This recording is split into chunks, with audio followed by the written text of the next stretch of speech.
It's Gold Cup Day. It's Ladies' Day. It's Racing Post Live with the Betfair Exchange. It's Dave Orton. It's Ross Brierley back in the chair. And I'm absolutely delighted to say, back for the first time since Cheltenham, from Betfair, our sponsors, Neil Hubbard is in the seat today. Neil, there he is. Happy days.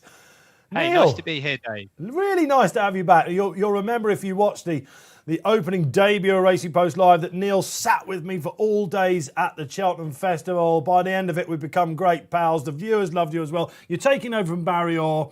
He's having a little bit of a break. He'll be back tomorrow, I believe. But Neil, you're sitting in and you're going to join us for Saturday as well.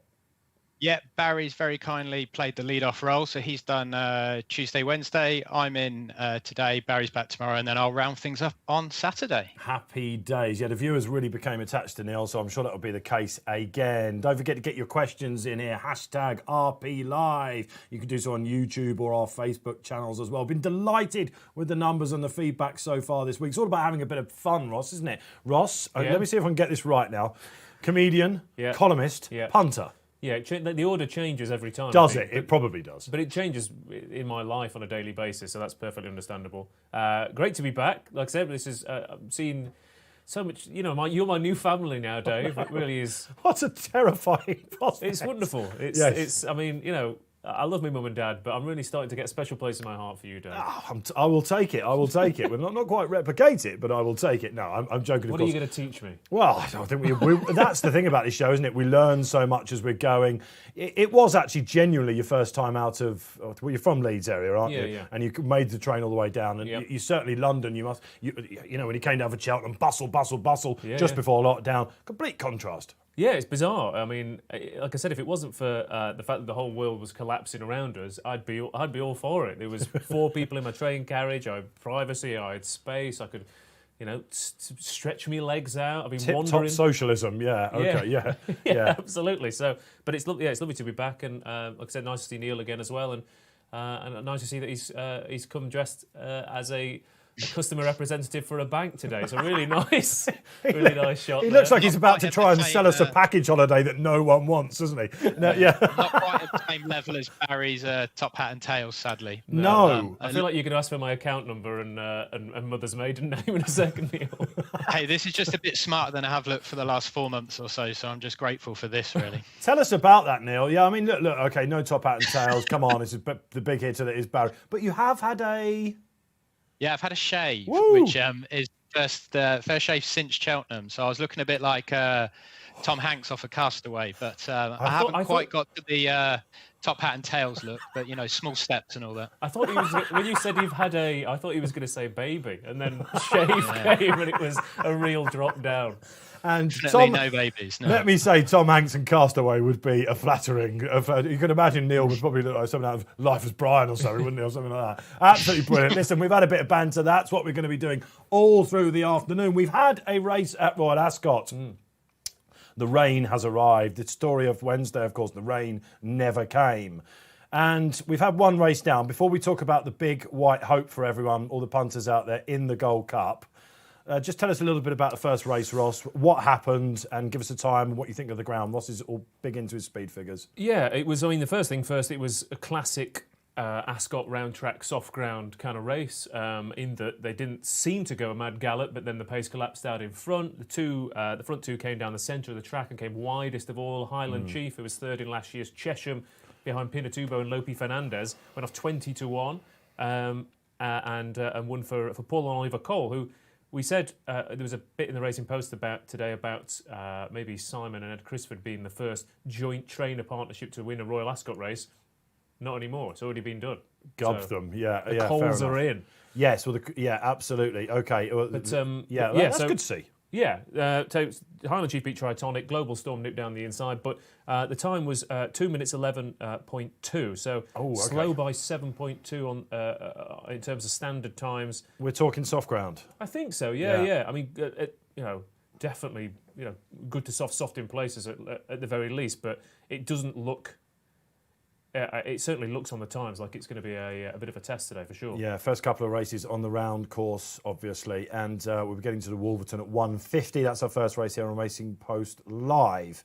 Okay, so as aforementioned, the big white hope for everyone out there, great headline that, stratospheric. Where do we stand with this? Let's go to Neil Hubbard on this. Neil, we won't get a market up just yet for the Gold Cup, but listen, the graph's only be going one way, isn't it? Yeah, he's been as short as about a 1.6 shot since betting open, but he's on the slide and he's near it. He's not too far off even money at the minute, trading at about 20 to 21 in fractional terms. So yeah, 1.95 on the exchange at the minute. Yeah, a lot being said about him not wanting soft ground and all of this. You've got to remember he did win it on soft ground last year. So how much, I mean, he is probably a better horse on good ground or quicker. Whether he regresses that much on soft ground is open to debate. Obviously, any more rain they get and it goes heavy, that's probably going to change everything. But as things stand, he's probably nearing a backable price now, I'd say.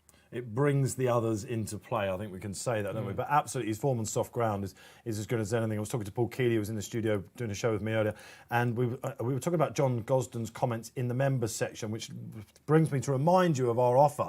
Again, I feel like a sort of salesman saying this, but genuinely, 3 months for £10 for all our members section. Promo code RACING is back. If you haven't done it, listen, all your race replays, they're crucial at the minute.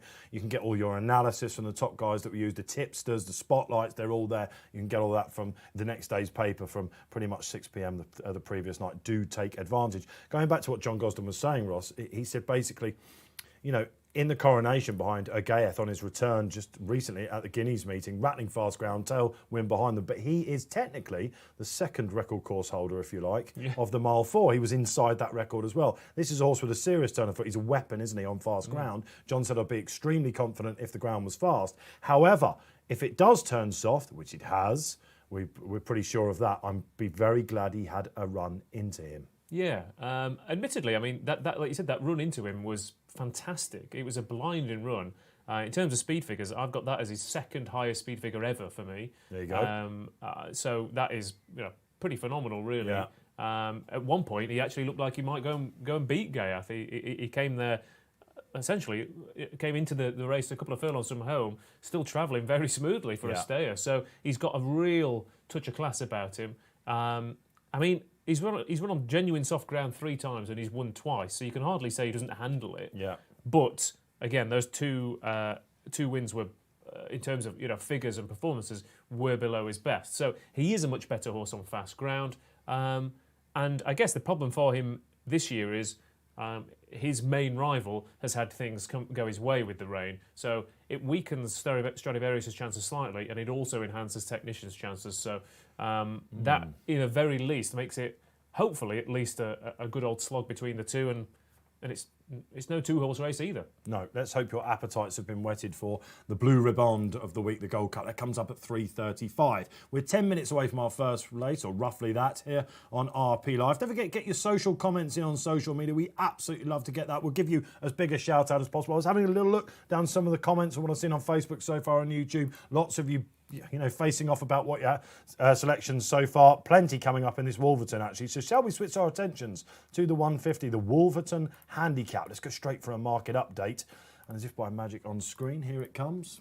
Thanks to the boys in the gallery for that. Okay, so the story of the race, Tom Segal last night. In your members section, you would have seen, or your papers this morning, put up Sir Dragonet. And he's come right in for, I think, probably around about 3-1 he was, something like that. Foxtel, the original anti-post favourite.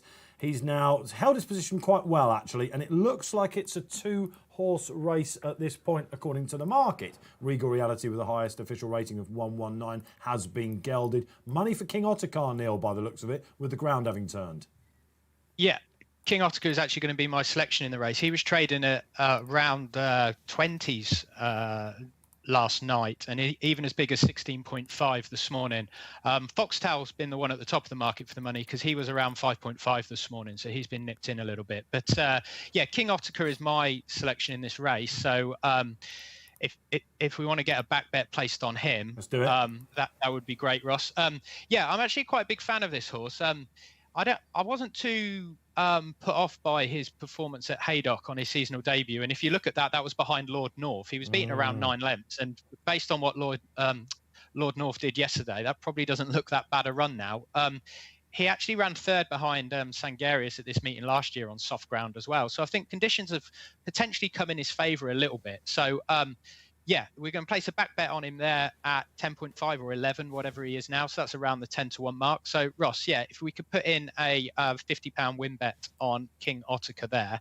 But I just want to add another dimension to this race as well, if that's possible as well. And that is, he does have a tendency to trade quite short in some of his races. So he's been beaten twice at odds on already in his career. And even at Ascot last year, he traded at like 4.5 in running. So I think we can probably look to lay him in running as well. So, yeah, Ross. So if we take that stake that we want to, if we take the odds that we want to lay him at in running, probably down to about the, around 6.2, so around 5-1 mark.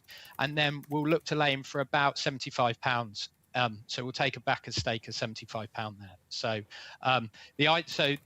what we've basically done there is we think that he has a very good chance of winning, but based on his past history, he may trade a bit shorter and not quite get home in what does look a pretty good race, really. So, yeah, if we can just put that as a keep bet, Ross, and then update it. And what that means is as soon as the market goes in running, our bet will be sat there waiting. Okay, so this is basically what we're going to do. If you're new to the show, our Betfarian, Neil Hubbard, is going to take you through exactly how his trading pattern has gone. If you saw us when we made our big return at the Guineas meeting, Barry Orr was knocking it out of the park. Crossbar a couple of times, but it's had some really juicy lays in there. Japan was a lay, Mogul was a lay, both sunk. If you're following these guys, we're going to go straight to their selection. So you've got time to react and maybe get involved as well. If you're a beginner, don't worry, you're going to learn all about it. Don't be daunted about the exchange. Neil will take you through all that. Ross is on the Betfair portal playing as well. You're an in-running punter as well. We should mention this, shouldn't we? So if you're watching our race reactions through it, you're going to see all sorts of facial expressions coming from Ross. Yeah, it's normally very different in terms of. I'm used to trying to keep my emotions on the inside. Yeah. So it's a nice yin and yang I think we've got going on with that kind of thing because, trying to scream winners home is, I don't know. I think that's been beaten out of me after the.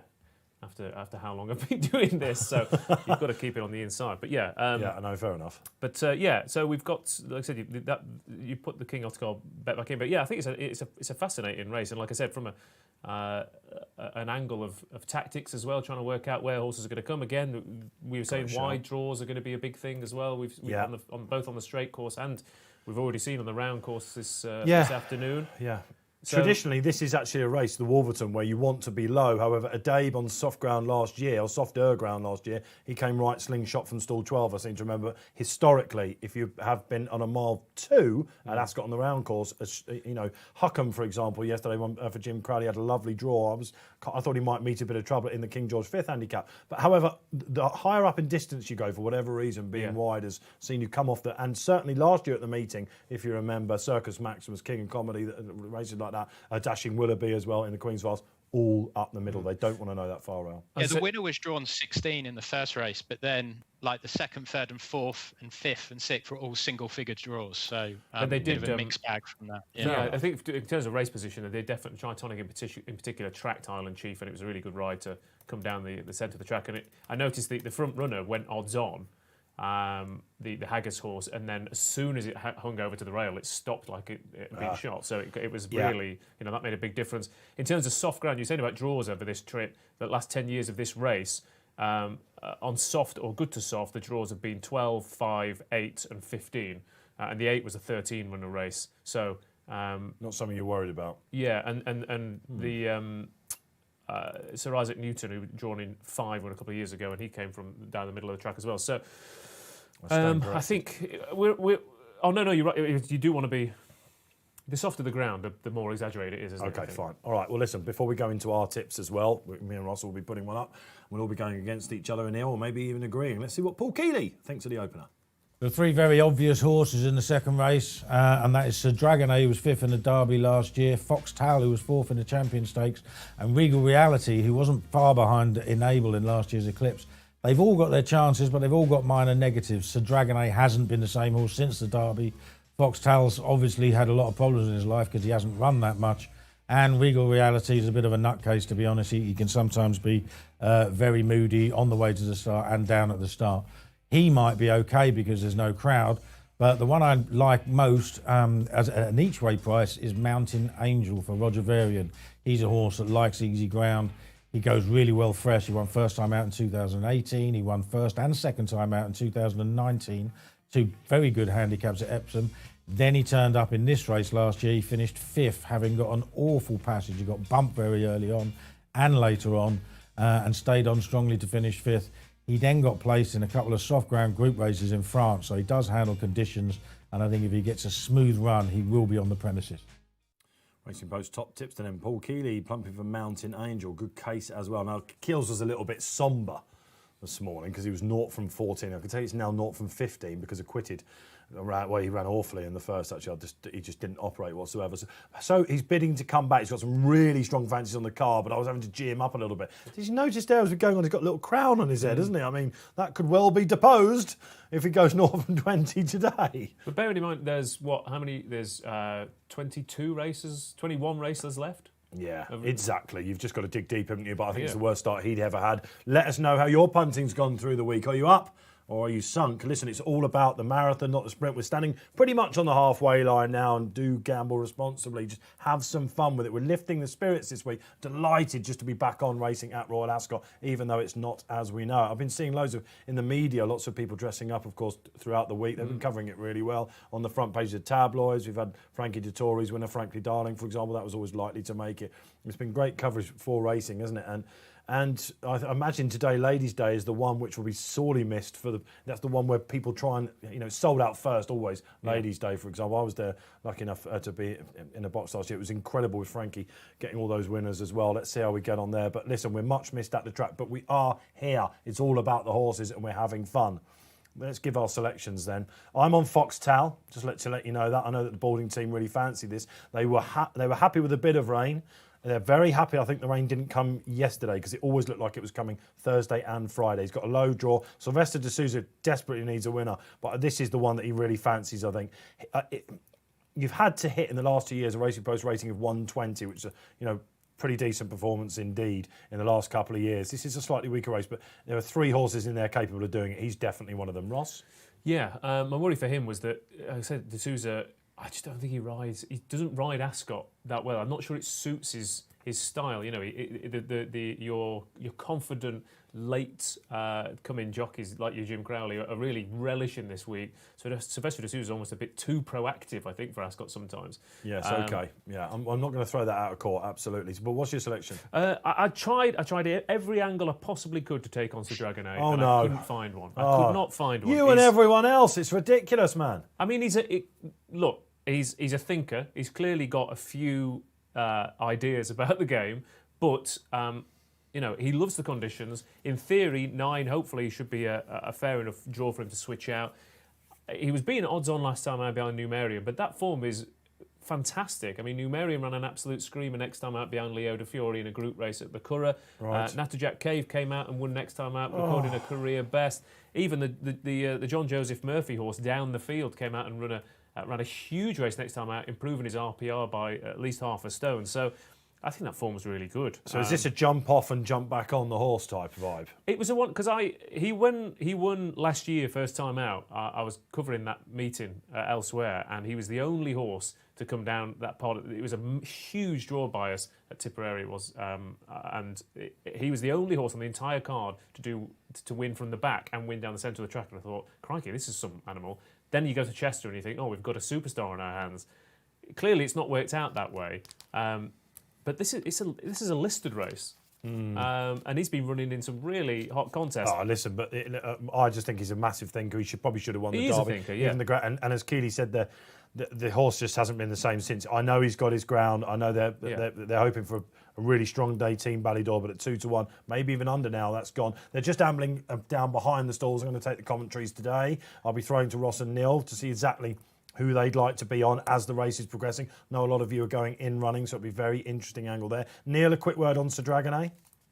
I was like, I know what Ross says there about he goes quite well fresh, but I just before we obviously had all of this virus issues and stuff. It's like I thought that his run first time out was the perfect pipe opener for him to sort of launch his season. But then he hasn't run for another 80 days, obviously enforced. And now it's just a question of, do I think that he, again, needs this run? A bit like Japan yesterday, or is he going to be like ready to roll straight off the bat? And I just think at the price, I'm quite happy to, like class-wise, absolutely no issues at all with him. I'm just quite happy to sort of, if he wins, then fair play. But I'm quite happy to let him go without my money. We could all wax lyrical, couldn't we, about Sir Dragon? I asked Neil for a quick word there, and I got War and Peace. But it's likely to happen, isn't it? You could just go on and on and about it. There you go. No, not quite as succinct as I was hoping for, but they're going in, by the way, to boxing. And don't forget to like the streams out there. Whatever you're watching on, let us know you're out there. That's how we know. We count the numbers at the end of the day. And we're always delighted to get your feedback. Seriously, I mean that. It's lovely going through all the comments. There's some great feedback. We're trying to give you an alternative, fun view here, and this is the market. This is how it's happening. Real-time reaction, real-time analysis as well. Ross Brierley. I would say just a quick word on a couple of other chances. I mean, Paul Keele obviously is having a bit of a nightmare start to it, but Mountain Angel was the big eye catcher in this race last year, where he got stuck down the inside rail when everything came down the middle. He's got another tricky draw in 5 though, so you're hoping that James Doyle is aware to that. Okay, yeah. So they're all pretty much in. The flag is raised. Time for the open here on RP Live. It's the Wolverton Stakes, and off we go. We're a fairly mixed bunch from the start, actually. Walk the Sand, 14 horse, drawn for 1, Pat Dobbs. He's usually a pace angle, so will that implicate things? Forest Ranger, however, though, the old 6-year-old from Richard Farr, he got some great form in the book. He leads them up. Going up on his outside is Prince IG as well. I think that's how we say it, Prince IG. In the white cap for Godolphin, ensuring there's a pace. Mountain Hunter, a horse who stays further. Now, the first of the market leaders, Foxtel, is there. He's just a little bit keen, but I'm not too unhappy with him at the moment. Then sitting just on, looking for Sir Dragonade, guys, right out the back, along with Cross Baton as well. Another horse that's there in the blue hat for Godolphin. Dream Castle, he's very talented as well. Regal Reality, top-rated horse in the race. First time since he's been gelded, he sits out the back as well. Looking for Mountain Hunter, who's been given a good shout, and a few of you will be on that. Sitting nicely in midfield, perhaps taking a keen hold. Neil Hubbard, come to you first. Who's gone out? Who's come in? No, the market's pretty much as you were. Perhaps St Dragonet is the one that punters like the most. He's just less than 2-1. The others is pretty much like Mountain Angel is probably the one, 8.4 at the minute. Okay, yeah, then they have slowed it down again. This has been a theme of the week on the round course, and now that the ground is that little bit deeper, they're going a bit slower. Ross Brierley, thoughts? Yeah, I think so. Again, Sir Dragonet is in a perfect position. He's tracking Regal Reality. He's out wide of the runners. Mountain Hunter's managed to get himself stuck on the rail, as is Extra Elusive and Walk in the Sand. Nice position for Mountain Hunter. He was beaten in this race last year, but he's in a much better position this time around. Regal Reality, everyone was banging on about him not liking the ground, but he's got a lovely sit from there. And 3 furlongs out. They're approaching the home turn then. Sylvester de Souza looking for some room on Foxtel, who's absolutely cruising. Will he get home having been keen? Looking for Sir Dragonet. Ryan Moore now launching him up. He's going to be a big player this, but it's Prince IG for Roger Varian. They signed off with the last winner last time. Foxtel is the challenger. Regal Reality out wide. Here comes Sir Dragonet. We'll find out whether he wants it or not here. Foxtel's not going to get home in this ground. Sneaking up the inside. Mountain Hunter, he looks like the player. Can he atone for that luckless defeat in the race last year? Looks like it's going to be the case. James Doyle on the 3rd winner of the week. He's absolutely storming up. He's eaten the ground. Sir Dragonet didn't want to know. 2nd again for him. Regal Reality 3rd, close for the Miners. Yeah, great ride there. Mountain Angel, like I said, huge eye catcher last year. He was for the Varian Yard when he got a terrible run down the inside rail. But this time they parted like the Red Sea, and he had a huge gap to come through. He was heavily back just before the off. I think you've been a bit harsh to Sir Dragonet. He's come from last to second. No. I don't. He hasn't. I don't think he shirked it. I think he's just got beaten by a better ride. I think that was he challenged at the exact right time. Oliver Twist, this horse, more seconds than you like. That's what we're going to see for him this season. I'm telling you, Ross, he's come right down the middle. Ryan Moore has done absolutely everything right. You could say that James Doyle's been forced to go to the inside. We said you might not want to be on the rail, and he doesn't really have the right to be beating Sir Dragonet like this. For me, Sir Dragonet, once he's been asked, he started running up and down on the spot. Regal Reality ran really well. Whoa, he's gone past 4 horses in the final furlong. Oh, I don't know about that, Ross. Look at him, he's gone past all of them. I tell you, this is going to be an expensive project for Ross Brierley going forward. Neil Hubbard, let's talk about the story of the race then, exchange-wise. Yeah, it was pretty I wouldn't say uneventful at all, but Mountain Angel, like punters liked it immediately. Like I called him out that he was 7-1 when they were heading down into Swindley Bottom. He was always quite well fancied. He only traded at a high of around 15, and if you consider that his BSP, was around like the 9.4 mark, then as soon as the stalls opened, he was just like on the ball, really. So not a lot going on there. I mean, like, so Dragonet 2.6, but I mean, considering he went off at around 3, there's not a massive move there. So I even had to look at that, like Prince EG, to see how low that he got, because he was up there in front rank a long way. I mean, he hit, just shy of 2-1, but I mean, not a lot really. Mountain Angel sort of well found before the race, and during the race, punters latched on as well. Thanks, Neil. Yeah, I mean, that is interesting, isn't it? 2.6 only. He is a horse, unlike some of the 2-year-olds and 3-year-olds that we've seen this week. Kipps, for example, yesterday got called a few names. So Dragonet, in-running punters know, don't they? They're like, he's not there yet. I think the thing with him was that it wasn't one of those races where your eye is drawn to the outside and then you spot the one on the inside. It was, if anything, the opposite. You went, wow, what's this sneaking up the inside rail? And Mountain Angel powered clear. I think the fact that Prince Eji's gone so short, that's the second race so far today at Royal Ascot that a horse has kicked into the home straight in front, gone a short price and got home. Swamped. Yeah, a word for Fox Tal on that front. I know it was first time back, and maybe the ground, he might be better on top of the ground, but you just can't pull like that on the round course. You are not going to get home, especially on this ground as well. Forgive him a little bit on that front, I think. I say Prince Eji went 2.68, and he was 26-1, I think, SP. But Mountain Angel, has won that easily. Regal Reality's won a big race, considering these aren't his ideal conditions. That would be probably a not. Prep. Yeah, and Jim Crowley again, another really good ride from Jim Crowley. So we've been talking throughout this week on the show how punters latch on to combinations that are doing well. James Doyle will now be bidding for the top jockey as well. He's really shown he does pick up some cracking spares, doesn't he? Yeah. Don't really associate him with rides from Roger Varian stables so much. Andrew Zaini obviously retained by Sheikh Mohammed Obeid Al Maktoum, but it was really a little bit like a set you up. It's a Roger Varian's horses first at the last race yesterday. Prince Fujiwara Prince, I should say, absolutely hosed up, didn't he, in the last? And they are really starting. He's got a horse called Calusi, who's fancied in the Britannia at 4:40. That will now be coming in indeed. So, okay, how did you do in running there? All right. I had a saver on Mountain Angel after we spoke about him just before the race. I had a little click on him, and then I disagree with you in the sense of I was mainly focusing on hoovering up the absolute filth in the place market about Sir Dragonet, because I knew he was. I know what you mean. I wouldn't be smashing into him to win, but he will always do that. He will always keep filth running on into the market. So that it was a picking up the crumbs for me. But that reminds me, Neil Hubbard, tell us a little bit more. Lots of ways you can bet with Betfair at the moment. It's just not all about just the win market and the place market as well. How many places were you doing there, Neil Hubbard, in that race? So you could have backed 2, 3 or 4 places on the exchange there in that last race, and more of the same coming up here in the Jersey, where you've got the choice of 3, 4 or 5 places. So you don't just have to be focused on the win market or in each way. There's much, there's a lot of ways where you can split your stakes.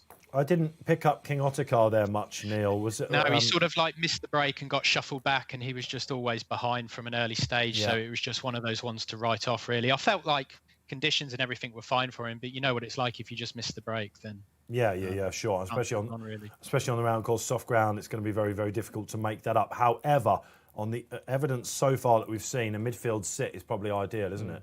Yeah, I mean, the one thing you definitely don't want to be doing is kicking too soon. That is the big thing. Thinking the cavalry's behind you and going for home, yeah. I mean, it's a lot.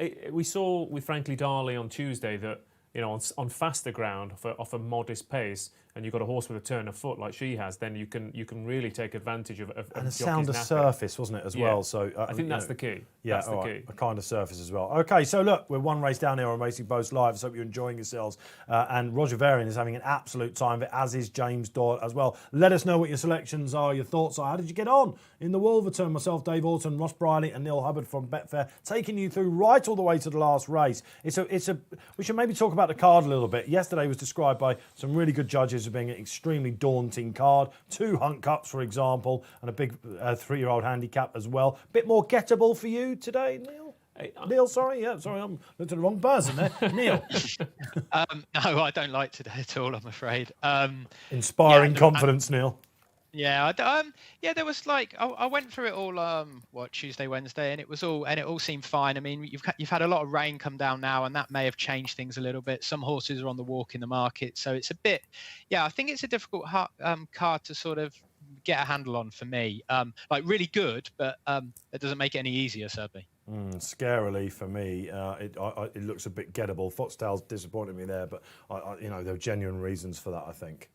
I think it's one of those days where you could have, each way trebles, fourfolds and fivefolds and be pretty confident everything's going to run on into a place. It's that kind of trying to load up on the slightly obvious horses to run into places. I mean, so far we've had, the favourites finish third in the Global Storm as well, back late on, finished third. So Dragonet's run on to finish second. And Hunters aren't going to be too disappointed so far, are they? I think if you told me at the end of the day that every morning favourite had finished in the frame, I wouldn't be that surprised because there doesn't seem to be a huge amount of strength in depth to the races, and that was for me, I like to really get stuck into races and think, okay, there's 4 or 5 here, so I'm trying to find the value in the best, what I think is overpriced.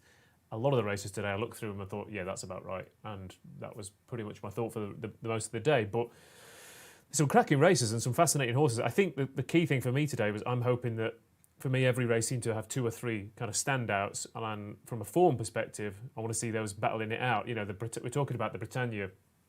Often that looks an absolute nightmare, but there's the 3 horses at the top of the betting look like potential monsters, I think. So we've not even begun to talk about the draw yet, of course, but we are moving to the straight course next. Out, the guys in the gallery, of course, reminded me of one boy who will be absolutely chipper at the moment. Paul Keeley's back. He was never going to go 0 from 16, was he? And it was Mountain Hunter at a juicy price. Let me tell you, he will be getting revved up again. Well done, Keels, 1 from 1 today. All Paul Keeley's tips will be coming to you before each race that we cover. I must say, it was Mountain Angel he tipped as well. Mountain Hunter was well beaten. It was. My mountains are wrong. I've got a little bit to climb so far, haven't I? And after Foxtel, I've definitely got a bit to climb. Neil, we're trading today for charity as well, aren't we? As Barry Orr has been doing. We're a little bit down on the week so far, but not so much that we can't claw that back.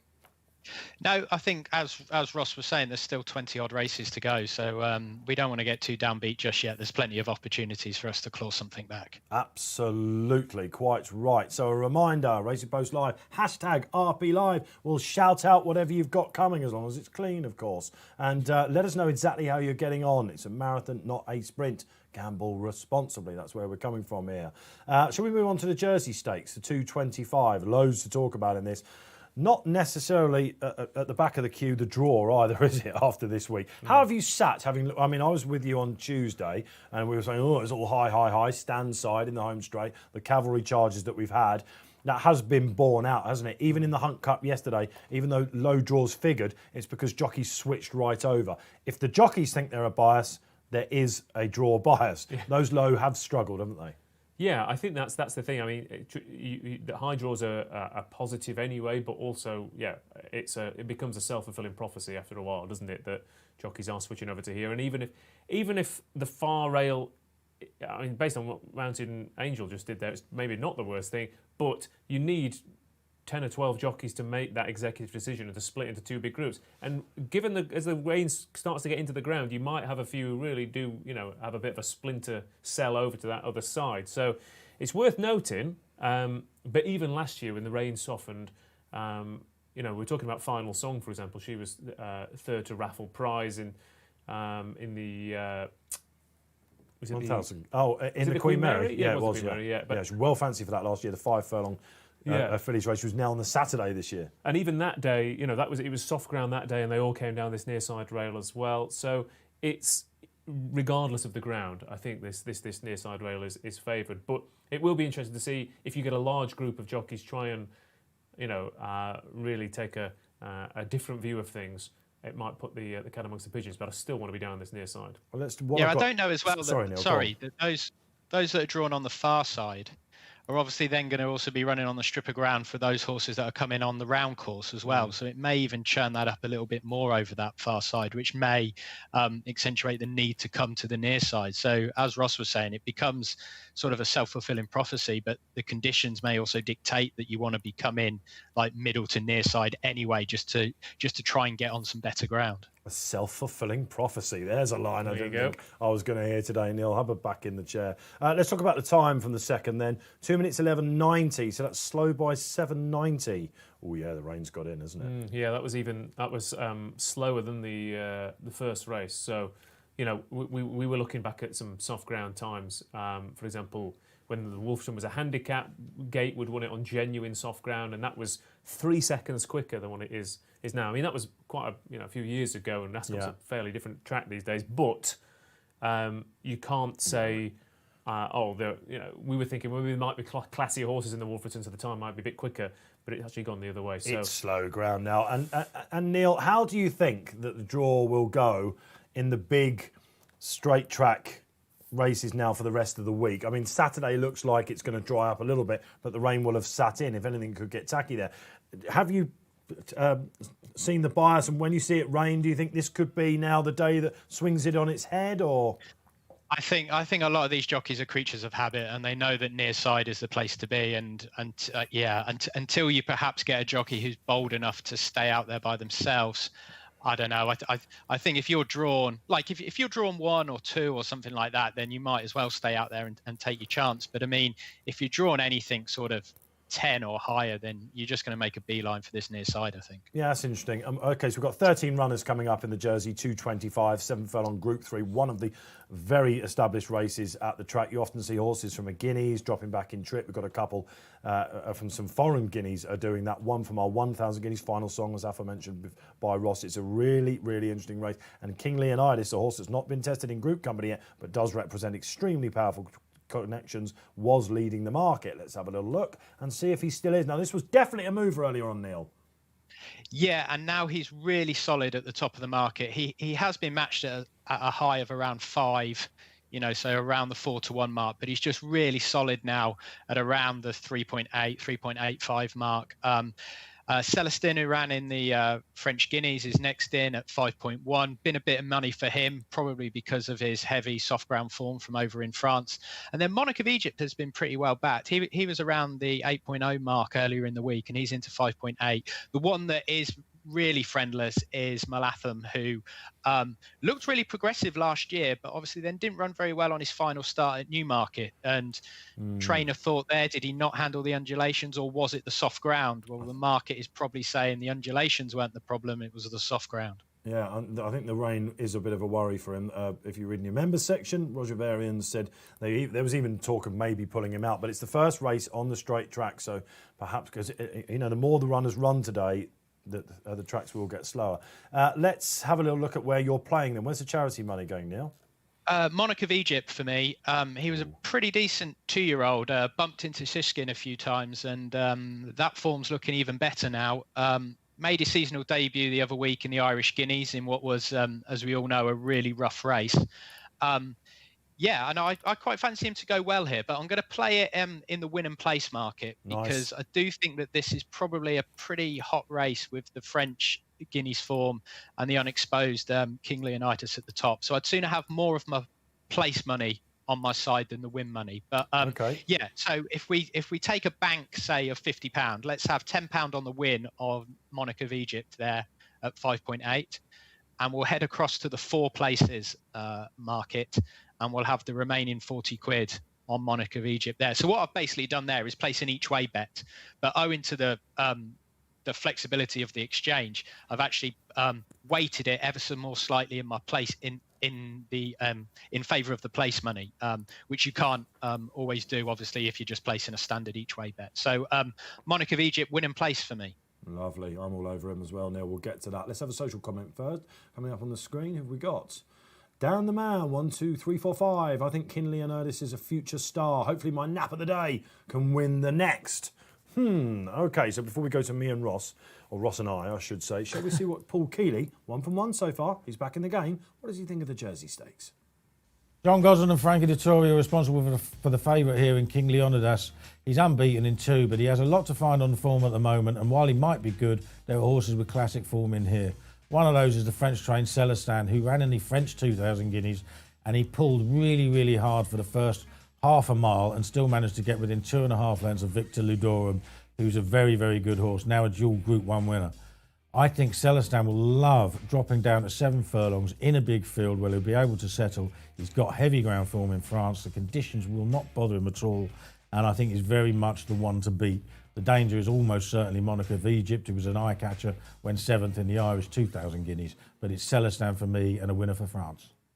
Keeley bidding to go 2 from 2 on the day with a Gallic warrior, Celestin. Should we concentrate on Celestin before we go back to Monarch of Egypt and King Leonidas in the market? Ross, look, the rain is definitely in this chap's favour, isn't it? First time cheap pieces put me off slightly. I wasn't overly enamoured by his draw. Keely's obviously not too worried about that ball. He was a little bit keen as well. Maybe they're just trying to set him down. James Doyle sits on, by the way. Could this be another huge spare? Of course, you've got to include him in the frame horses. Something that just put me off him a little bit of the. I don't know. I think he might. If he doesn't get any cover from stall 2, I think he'll blow his chance. Yeah, I mean that's the big problem, isn't it? Stall 2. We've got a big field. He's drawn low. You're right. He could end up having to come out of his comfort zone quite early on. The headgear, I think, is actually a positive so far. I mean, we've seen Highland Chief in the first. We saw Curly on the other day. Yeah. That was first time. Was that Pieces or Visor? But here's an interesting debate: a horse of great, sort of a classic quality. When they go on, it's weird, isn't it? And it's definitely a personal thing. This, but if I see one going on a horse of classic quality, it puts me off. It puts me off more than if I see one on a handicap. Yeah. I can certainly see that. And there's no hiding place really in a race of this nature, is there? In a handicap, you can bring about half a stone of improvement, and that can be the big difference for you. So yeah, I could see that. Like I said, that 2 box is the big problem for me. So where are you going?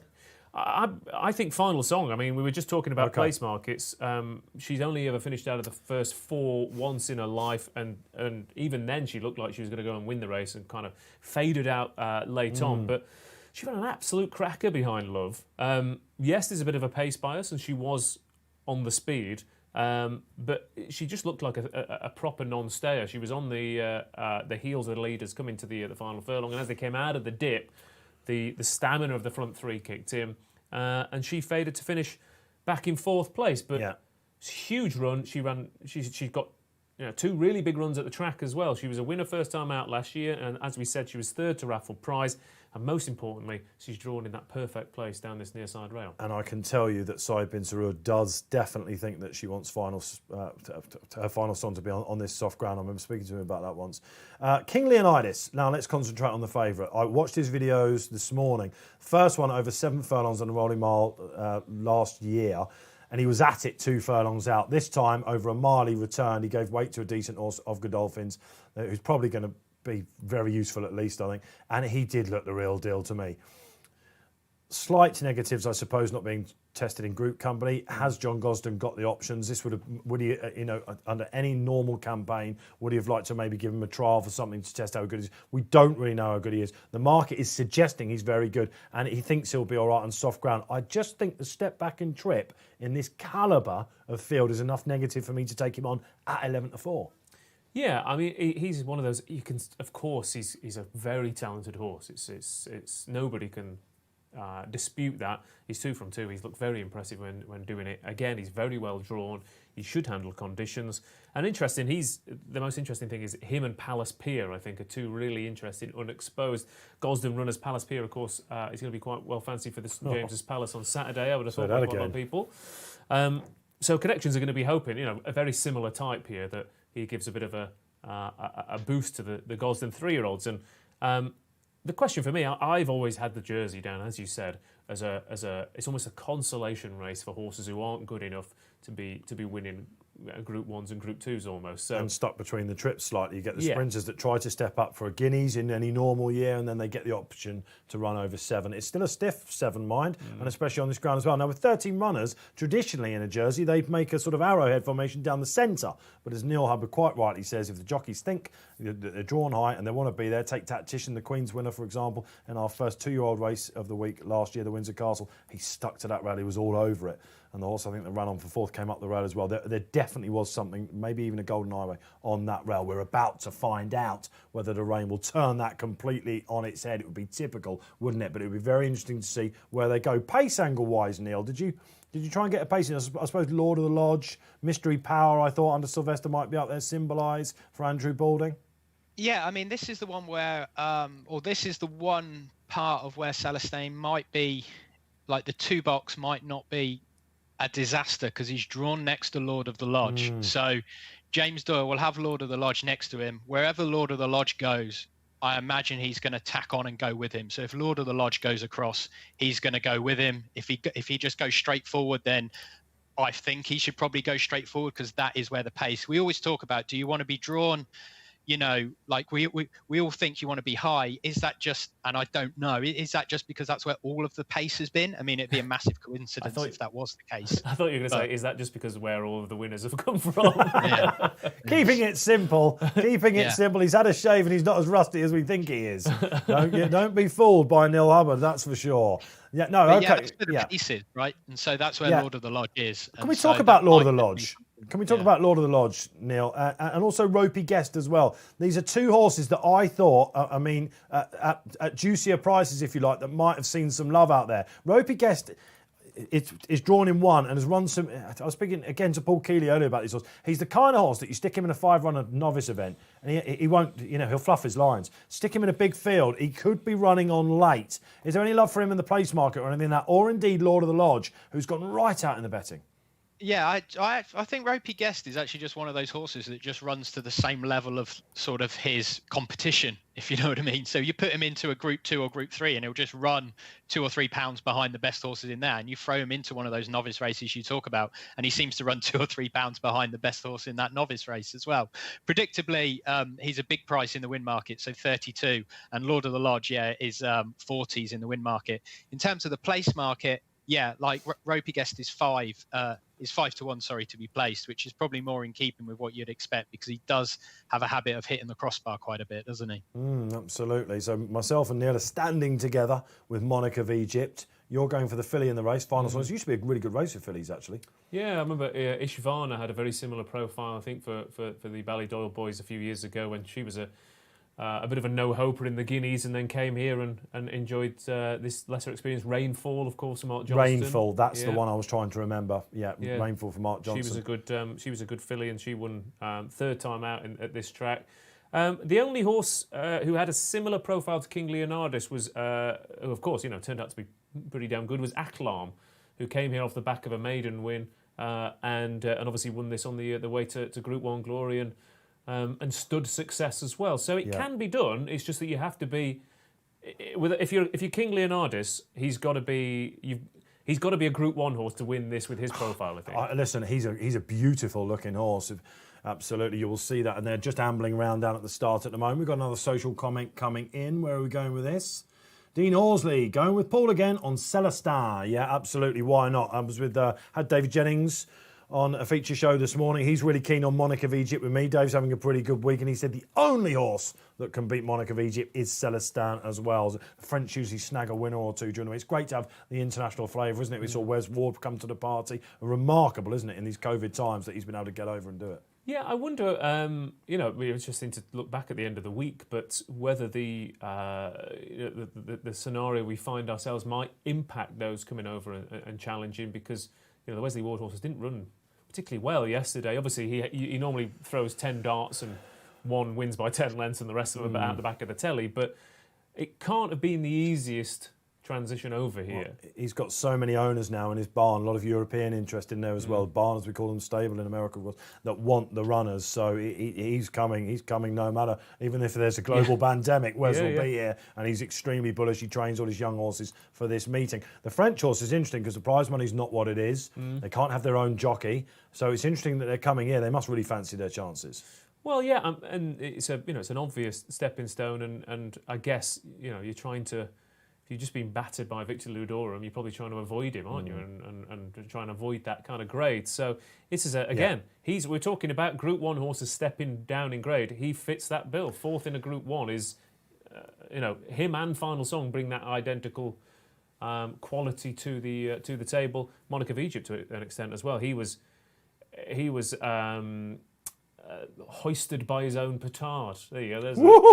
There you go. Hoisted by his own petard. Yeah. Love it. I've never thought. So we've had self-fulfilling prophecy and hoisted by his own petard. No, I'm just feeling quite literary today. What can I say? Wordsmith that you are. Okay, fair enough. Yeah. Well, because obviously the Ballydoyle battalions tried to beat up Siskin, and unfortunately, ended up scuppering themselves. And Monarch of Egypt was the biggest failing in terms of that, because he ran into the back of half his stablemates the other day at the Curragh. So it was a big run. If you watched back the Irish Guineas, I'm taking a view that the Irish Guineas is probably the best of the Guineas so far. I think Siskin will be the star miler. Hopefully, if he'll go and win the Sussex. I'm almost absolutely convinced of that. That's the way they're pointing. He found a bit of trouble in the race. There were lots of rough runs in behind Vatican City at the Ballydoyle third string. I think on the day looks like a big derby player now. And Monarch of Egypt, who followed Siskin pretty much everywhere he went last year.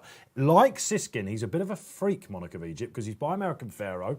They rushed him to try and get him to the Coventry Stakes. He had a problem. He would have been really well fancied for that. He missed it. He also had a problem later in the year as well. But his runs in the duo, so behind Siskin on soft ground, in the Phoenix Stakes at the Curragh, he's not bred to be running over sprint trips. He's bred to relish a decent test. And the ride that he got in the Irish Guineas, we went up the side, at the inside, nothing went right. He was eating up the ground. That was Dave Jennings' theory. That's my theory as well. Where is he in the market now, Neil? Let's have a final update. Yeah, so he is very solid at 6.0, so 5-1. At the top of the market, Celestin did actually briefly join King Leonidas as joint favourites, but they've sort of drifted back apart now, and the Gosden Dettori mount is clear favourite at around 3.8 at the minute, so that's around the 14-5, 11-4 sort of mark. In Gosden and Dettori, we trust, absolutely. We're around about an hour away from the Blue Ribbon, the Gold Cup, Stradivarius. We've already had one race down here on RP Live. Soft ground, says Ross Brierley. We're pretty sure about that now. This first race up the straight course is going to be absolutely fascinating. 13 runners, they're on their way down. Just watching King Leonidas go down there. Lovely tall beast, isn't he? Inexperience is something that you talk about at Ascot on the straight track. But 13 runners, you'd like to think. I think they'll keep it fairly straightforward with him. He's on the high side. I'm sure Frankie won't be too far away. Let's hope we see an even pace, because then we'll get a little bit more info on exactly how that ground is riding. Yeah. Like I said, hopefully there will be something on this near side to bring the runners into it. I mean, of all the other runners, you've got likes of... Just a quick word for Symbolise. Yeah. I think is worth mentioning. He's a pace angle, right? Well, he was a bit keen last year. Yeah. He didn't necessarily make the run-in after his... I think the novice win was we've got the best horse here, we're just going to go and take the bull by the horns. Okay. So I think he didn't necessarily run like that at Ascot and Goodwood, but drawn in the right place. Obviously, he's got form tied in on a similar day to Final Song. You know, he was fourth behind Southern Hills on a later race in the Windsor Castle. So similar-ish form. Yes. He's got the breeding to appreciate the ground. He's in the right place. He might find that, he gets outstayed here and he ends up dropping back to sprinting for... He was a bit keen, wasn't he? I now remember it in the Windsor Castle. He was 6-1 joint favourite for that, Andrew Balding. And you were thinking, Andrew Balding with a 2-year-old in one of these Windsor Castle races. Of course, he had Symbolised. He won it, of course, yesterday with Tactician for Her Majesty. Andrew Balding has... What a start Andrew Balding has had since racing's resumption. I mean, David Probert hoping for another Royal Ascot winner. He has got one in the bag. The thing for the Windsor Castle, last year's first three home were drawn 24, 22 and 23. Symbolised was 11, finished fourth, and was very much on the middle of the track and ran a big race. So you've also got Ropey Guest, who will run on out of nowhere to fill the frame in regardless. Neil was talking about horses who run the same race regardless of whether they're in claimers or Group 1 company. He's very much a similar type to that. Then you've also got horses like King of Athens, who's a big price, and above, who've got group form amongst them as well. So it's a good lineup. King of Athens is interesting, isn't he? Because you have to think that with Sean Levy on back for his old boss Aidan O'Brien, he had a ride for Aidan O'Brien yesterday. There would have, of course, tactics will have been really worked out here. I imagine Ryan Moore will be having one eye on stall. What's he in stall 11. Number 11, isn't he? So he made all when winning his novice at Linfield last year. So he looked like a good horse that day, didn't he? And then he came back on at Dundalk, badly needed it. Second, just 9 days ago. Hard to see him winning this, but he could just be the hare for Monarch of Egypt to tag on to. It's going to be a really, really interesting races. I'm expecting plenty of drama.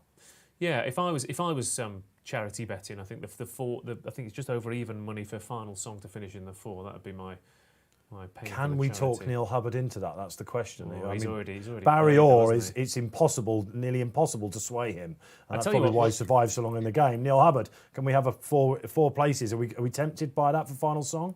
I like Final Song. I mean, like in my notes on Final Song, the thing I like about Final Song is just that she's battle hardened as well. You know what I mean? She's ran a lot as over in Dubai and stuff. She's dropping down in grade. She gets an allowance here as well, obviously.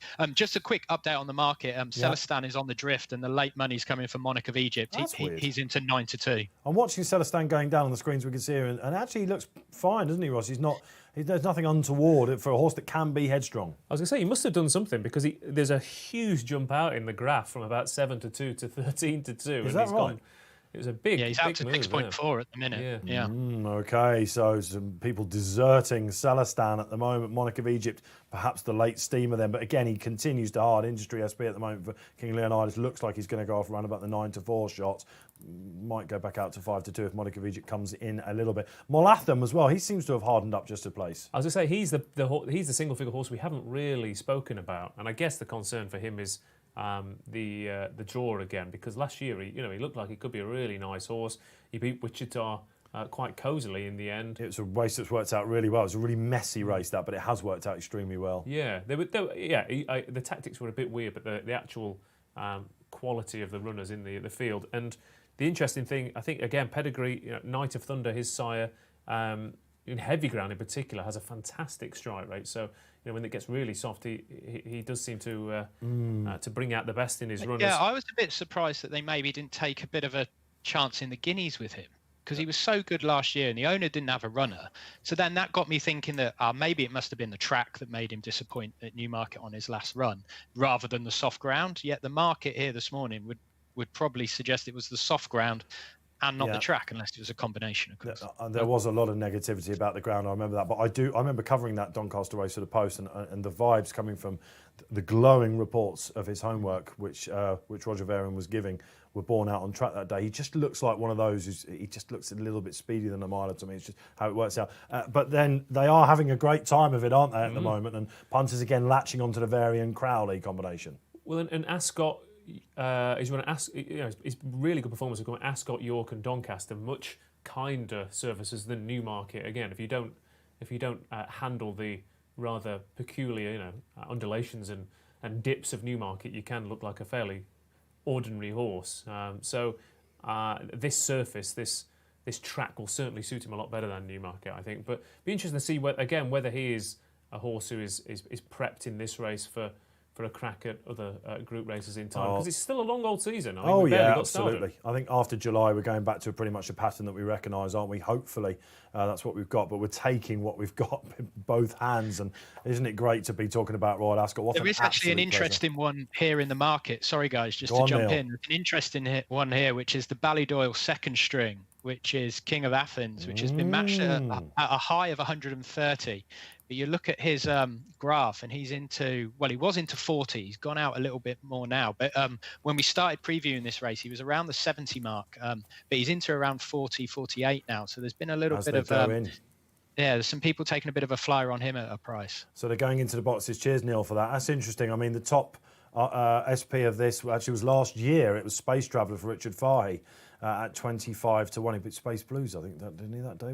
Yeah, he did. Okay, he's nearly favourite for the Diamond Jubilee. That still seems like a long way off on Saturday, doesn't it? It is, isn't it? We've got loads of races to go. Happy days, absolutely great. So look, they're going in. Get your selections in if you've not already done it. A reminder that myself and Neil Hubbard are hoping for Monarch of Egypt to pick us up. Ross, you're going for Final Song, the filly. And Paul Keeley, he's on the French Raider. Celestin, not one of us going for King Leonidas. So just saw a picture of John Gosden in the stand on his own. I tell you what, he had his game face on for this. You wouldn't be surprised if he's beautifully bred King Leonidas. Perhaps this is going to be something special here. What I really would like to see, I don't think we've quite seen it yet. I was watching back some replays. I was saying to Bruce Millington yesterday on the show that I want to see something like a Dubai Millennium performance. I want to see something like an Enable. I hope we get one real box standout performance, opposed to boy or girl going forward. Okay, they're in the boxes then. Good luck for the Jersey. Your 225 first race on the straight track, the 7 7 furlongs. And the boxes go up and off they go. And getting an absolute flyer was Mr. Snowden for Richard Hughes. They look like they're going to go to the middle, boys. That's really interesting. Who's going to take it up? As expected, King of Athens. Ryan Moore moving out the back just to get a nice lie on his stablemate. But taking up Lord of the Lodge. He's still there as well. He got himself into a really nice rhythm. King Leonidas, as expected, is up there. Perhaps a touch keen if you were being a little bit negative about him. Final Song's up there, Ross. She's a little bit keen as well. Yeah, I think the interesting thing, King Leonidas has missed the kick a little bit. His inexperience earlier on, he kind of stumbled out of the stalls and he's been rushed up. And like you said, he is a bit fresh there. Yeah. Final Song's got the perfect position tracking him there, symbolised just in behind, also in a nice position. Monarch of Egypt looks very uncomfortable. Coming nearer the stand side now. King Leonidas looks very keen. I think Final Song's got a huge chance here if you're on this near side. Molotham, I think, has got a lovely position as well because they're all bunched up. That draw bias might not be as strong. Around about 3 furlongs out, then Lord of the Lodge, he drifted right out of the betting. Molatham, he's not gone yet. Monarch of Egypt is starting to wind up. Final Songs off the bridle. Neil Hubbard, call it quickly.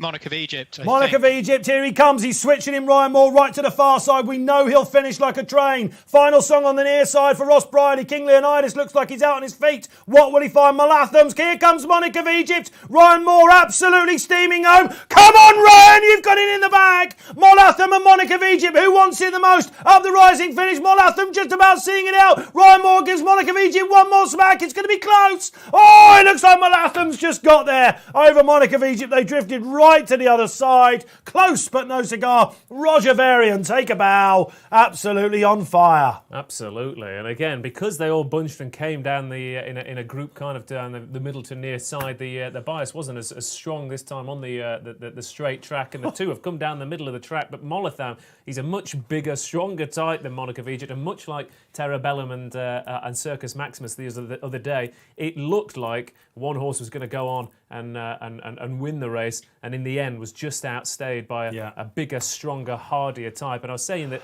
this track much more suited to Molotham than Newmarket, and he has powered through that race like a genuine Group 1 performer, and he's got to go back up to a mile after that because Monarch of Egypt's turn of pace has just caught him on the back foot, but he has won it with stamina. I'm nearly on the floor about that. I've got to tell you, it's summing up my week. That's another crossbar hit. Symbolises run really well. You gave it a great mention at a price, and he's back on track, isn't he? Doing the best of those near side, and good old ropey guest, Chubby as he's known in the stable at George Margeson's, once again runs on to take some great prize money for them. Surely ropey guest can get a big prize money race this. He was drawn in 1 actually, and he's come right down the side this year. A word for King Leonidas, Neil. What happened there? What happened in the market? Well, Monarch of Egypt is the story of the market. Hit a low of 1.04, so 25 to 1 on to win that, and was beaten by Molatham, who hit a high of 30.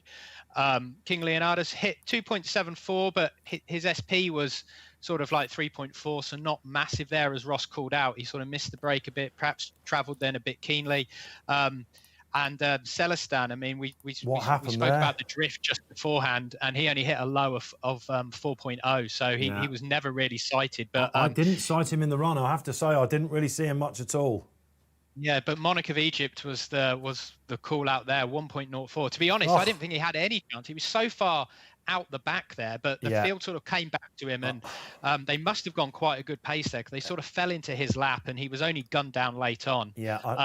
A big run. I mean, we got our place money, but alas, we were just done in the win market. I mean, has he got to the front? It looked like he just edged to the front. And if anything, Ryan's got he's got his whip in the right hand. It's cost him, hasn't it? He's veered. But why so far back? Did he not have the pace to go? As I mentioned with his breeding, if you look at it, American Pharaoh, Kentucky Derby winner, and Breeders' Cup Classic winner. Mile 2 we're talking there. You know, a horse that got mile 3, and he's out of a dam that wants mile 4 as well. I don't know, why so far back? I don't really get it. Well, I think I'm not sure whether it was a choice. I think him and King Leonidas were both a bit rusty out of the problem boxes. I've got with that, Ross, is that if you know that a horse is maybe going to lack that mid-race pace to go right through runners, why have him so far back? And I think that a lot of punters will be wanting to ask Ryan Moore that question. But look, but I don't think it was. I think the horse looked half asleep coming out of the boxes. So I really don't think it was by design. But he was level with the hold-up horses. I don't know, mate. I don't know. He either lost a little bit of interest. Maybe that is the case. We're talking about a 2-year-old that's had quite a bit of mileage as well. Montatham, though, take nothing away from them. What a lovely attitude. They were worried about the ground. I think on that evidence, you have to say he's going to get an easy mile, no problem. I think the key for him is just this. a flat track. I think that's the thing. He's got another stiff finish, but not the undulations of Newmarket. I mean, how many times do we see horses run blinder at Ascot, and then sprinters in particular, they win the Diamond Jubilee, and then they go to the July Cup, and it's a very different kettle of fish. And it works the other way as well. He didn't enjoy Newmarket last year, but this lovely cushioned surface clearly suits him down to the ground, and he's.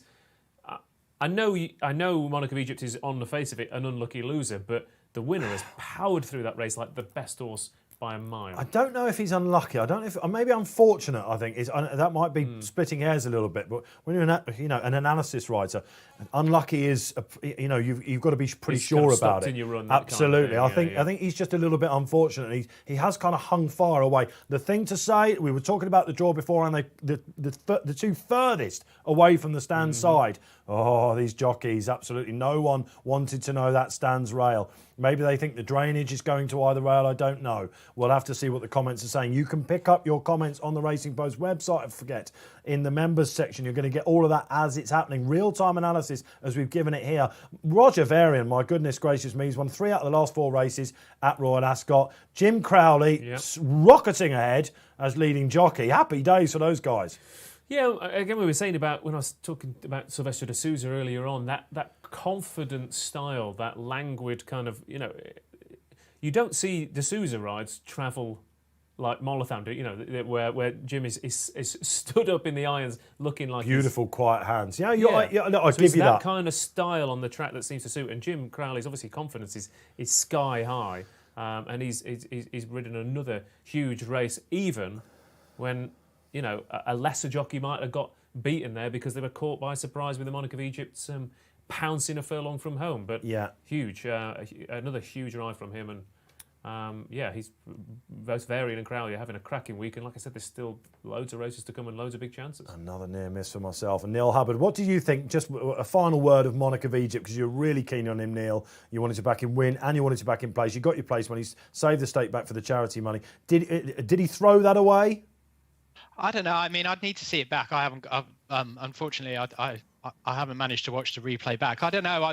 I think he lost it. Like, so often you spend so much time looking at the end of a race to see where things went wrong, but ultimately he probably lost that by how much ground he gave away at the start. And I think that's where you've got to go back and understand what happened there. Because if he was laid up, I don't know, a couple of lengths closer, then he probably holds on and wins that, doesn't he? So I think it's the start that cost him rather than him. Yeah, okay, he maybe probably ran into the whip or ran away with it, at the end. But I think it's probably the start that cost him, sadly. Okay, it's definitely a boost of sorts for Siskin, though, that, isn't it? I mean, he was definitely unlucky not to nearly place in the Irish Guineas just 6 days ago, wasn't it? And take nothing away from the horse, that's a really quick turnout as well. So I wouldn't suggest anything wrong with his attitude at this point. Very, very talented horse that will land a big prize. Well, I think that, both of those runners have obviously boosted the male Guineas Wichita. On both ends, because you've got Wichita and, of course, Military March beat Molotham last year at Newmarket. Big player for the Derby, 4th in our Guineas, of course. Let's have a word about the time, Ross, and go to you on this. The boys just in the gallery have said to me waiting for confirmation, but we do now have 1 minute 28.94. Slow point 3 by 3.24. That's not bad, is it, really?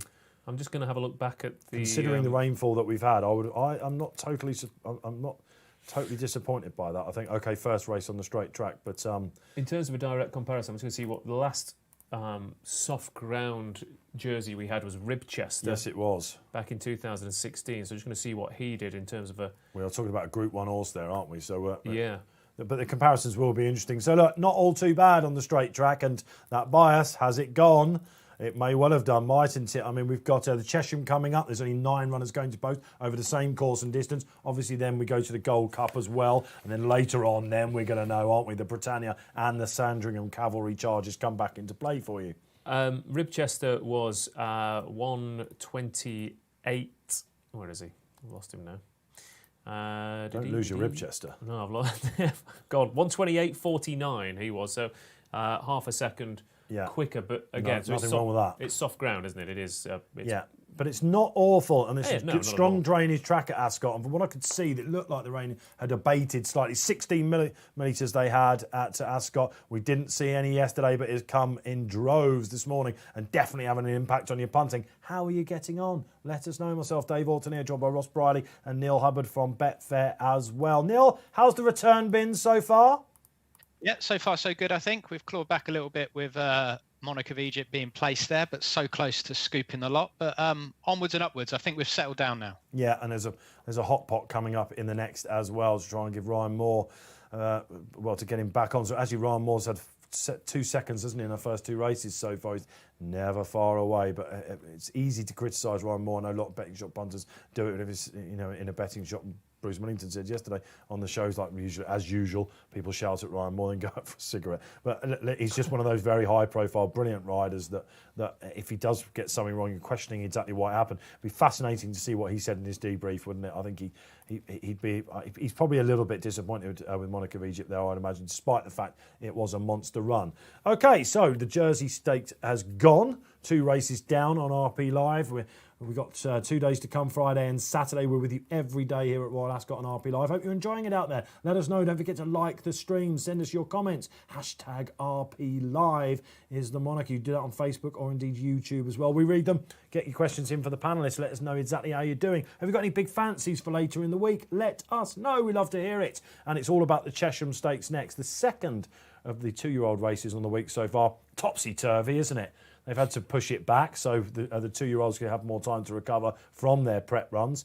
Now, let's move on to the Cheshire Stakes, if you don't mind, guys. We've got 20 minutes to go. Let's see with 20 minutes to go exactly how the market has reacted to the first 2 races and how your punting is going thus far.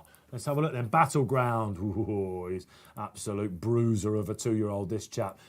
Could this be the next Churchill, who, of course, you remember, had a run before coming to win the Cheshire? Clemmy as well, you remember. This is a race that Team Ballydoyle, Neil, they like to just give one a nice introduction run and then go for it in the Cheshire. Yeah, this is a race they seem to target, and this Battleground is beautifully bred, isn't he? He's out of Found, who obviously won the Arc, and so I mean, he had a really nice introduction at, where was it, Nace, didn't he?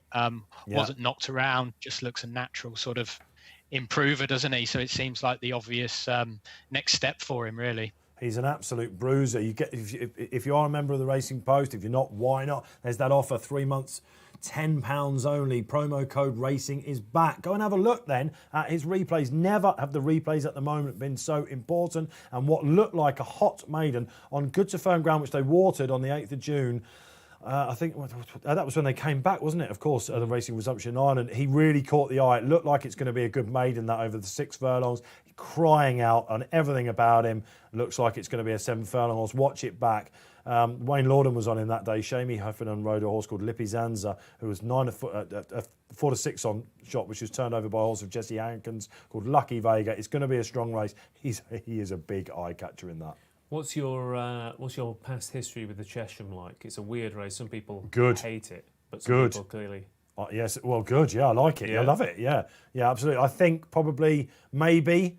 Do you remember when she won for Aidan O'Brien? She was really well punted favourite. Was on that. Managed to get Berkshire that year when he won for Paul Cole, who won our first race on the day. Not televised here on RP Live, but that was the Copper Horse handicap, wasn't it? Is that what we call it? Was it Copper Horse handicap? Island Chief. Golden Gates handicap, of course. Yeah, of course. Copper Horse was the. It's difficult to keep tabs of all this. My Racing boys are with us all throughout the week as well. MyRacing.com. Let's have a little look at how they've gone so far. Foxtown in the 150, disappointed like me. Salastan 225, not so good. Modern news for them here though, and perhaps we should now switch our attention away from Battleground and talk about Charlie Appleby, Godolphin and the Cheshire, because Pinatubo, of course, who sunk Lope Fernandez 5-4 shot. So the two are going head to head in this, and you have to think that they're going to want to take the prize back home again, aren't you? Is this another Pinatubo? I think it's certainly possible. I mean, the horse that he beat into second at Newmarket, I think, cost about £50 million. 3.5, wasn't it? I can't remember the name of the horse. I'll get it up. Yeah, Noble Dynasty, I think it was. Noble Dynasty. Top man it was, yes. So, on paper, that looked a strong race. And, I mean, Modern News travelled through that race like a really talented individual.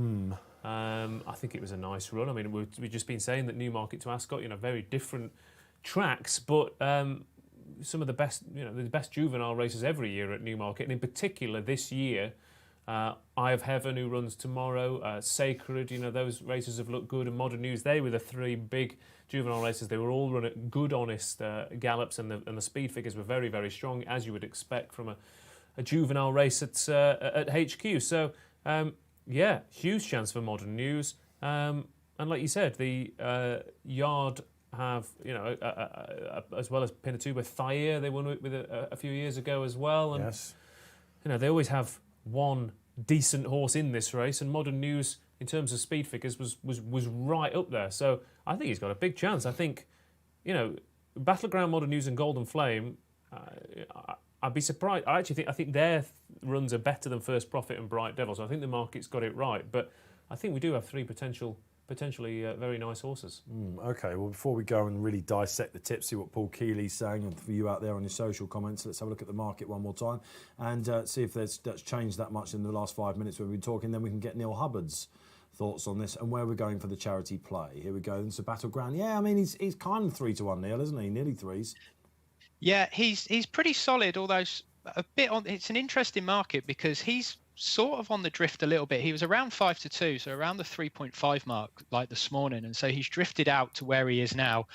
And the same with Modern News. I mean, Ross just spoke about him there, and I agree with Ross, and I quite like him as well, but he's massively on the drift as well. He was around 11-4, and now he's out to around the 9-2 mark. So there's definitely opposition to the top two in the market, with Golden Flame and First Profit are the ones that are probably being backed there. But so Modern News is the one who's definitely on the drift of those more fancied ones.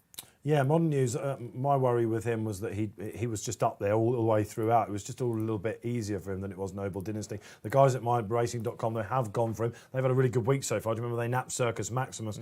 Oh, the drifter of the week that went in, absolutely. And they had a good day yesterday. I think they were quite big on Japan, but they've had a couple of ACCAs that have gone in as well. So do check out MyRacing.com for all the expert tips and analysis. They go for Stradivarius in the next. So their ACCA comes up here. Modern News in the Cheshire, Stradivarius in the Gold Cup, and in the 440, perhaps the best handicap horse running anywhere this year, African Dream in the last. Good race. Good luck to the guys at My Racing there. I know lots of you like to follow them. Yeah, again, I mean, it is the kind of day where you can be piecing together a few, like I said, at least horses hitting the frame. If you're Monica Vigis and your Molothams, they'll have been in plenty of bets, I think, in the last race. And nice shape to this race. Dead 8 runners as well. Okay, let's get some activity going on then, shall we? Let's start to play, guys. Neil, take it away. Yeah, so the charity bet, I did want to take on Battleground, not because I have necessarily anything strongly against him, just because I think there's an awful lot of lovely bred horses in here from big stables, and I think it is wide open, and that's more how the market is beginning to present itself as well. But let's put in a lay on Battleground. I wanted to lay him at around the 5-2 mark, so around 3.5. So first of the juicy ones. First of the juicy ones. Neil Hubbard laying Battleground. Yeah, so we'll put in like a £25 stake there and place that. It's obviously not going to be matched yet. The market probably won't move in our favour either, but we'll just put it as a keep bet. It, yeah? Yeah, just because I think that he could, if that gets matched in running, it doesn't mean it's a total disaster. You know what I mean? I think he could hit 5-2 and still be travelling, fine, or be, that's not as short that it suggests he's going to win, if you know what I mean. So I think if we leave it in there at that price, and I'm quite happy in a race of this nature to have the other 7 runners on my side. Let's talk about Battleground then. Again, let's just sum him up. For me, he's a bruiser. I'm going head-to-head with Neil Hubbard for the first time today. And I think Battleground will take a lot of beating. I like his drawing 6. I think there's a lot of confidence behind this chap. So, Ross Brierley? I can certainly see why people are going for him. Again, he's got a very similar profile to a lot of the Ballydoyle runners. There's a butt coming here. The only but I could find was that in that race, I thought there was quite a pace collapse. All the eye catchers came from the back, and they went off way too quick in front. So obviously he was a huge eye catcher coming down the centre, and like you said, he could have eaten half the field. The size of him compared to some of those 2-year-olds, he's a monster. He's a whopper. So yeah, but he was ridden. He was ridden like a horse. That was just to blow the cobwebs off, wasn't it? Yeah. So I can certainly see him To give you some stats to back it up, Aidan O'Brien has won this 3 times in the last 10 years. He had the back-to-back, didn't he? Not Clemmy, of course. It was September. You remember her? Of course, she was a huge gamble, as was Churchill. I remember being there that Saturday. Everyone wanted to talk about Churchill, all the right faces. He just had a third coming into this, a debut third. And he also won it with Maybe. So they've all been well punted. 5-2 Maybe was as well. Interestingly, 5 of the last 10 have been once race maiden winners. Are you going with Modern News, the once race maiden winner, along with the My Racing guys, or Bright Devil or even First Profit?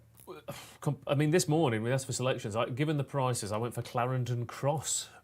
Right, which is Richard Hannon. I mean, I sort of had to do a okay. No, but Hannon's record in this, let's have a little look. In fact, I can't find one. So he's actually had no runner hit the frame in the last 10 years. Mark Johnson, who's got Golden Flame on that, by the way, which has been really, really well backed. Not a good run of the races in the last 10 years. 12 runners, just the 2 places there. Yeah, he does better in the sprinting 2-year-old races for sure. I just took a chance with Clarendon Cross because I thought that Haydock race was a good one, and I thought of all the horses in the race, he was probably unsuited by the way it unfolded. Slight concern that the dam, being by Exceed and Excel and having fast ground form, that the soft ground might well have gone against him. But at 20-1, I thought, like I said, I thought Battleground form was good. The Golden Flame form is represented. Thank you very much, Dave. Lovely assist there. So much for your wordsmith. That's gone out the window, hasn't it? Yeah, exactly. I think I peaked at about 2:30. We all do. So that form is represented by Golden Flame, Clarendon Cross, and March Law. Yeah. I think Modern News has got a huge chance as well. I think those 5 are all very interesting. So I basically wanted to just hopefully get a big price in at the frame. So Clarendon Cross to at least run on into third again.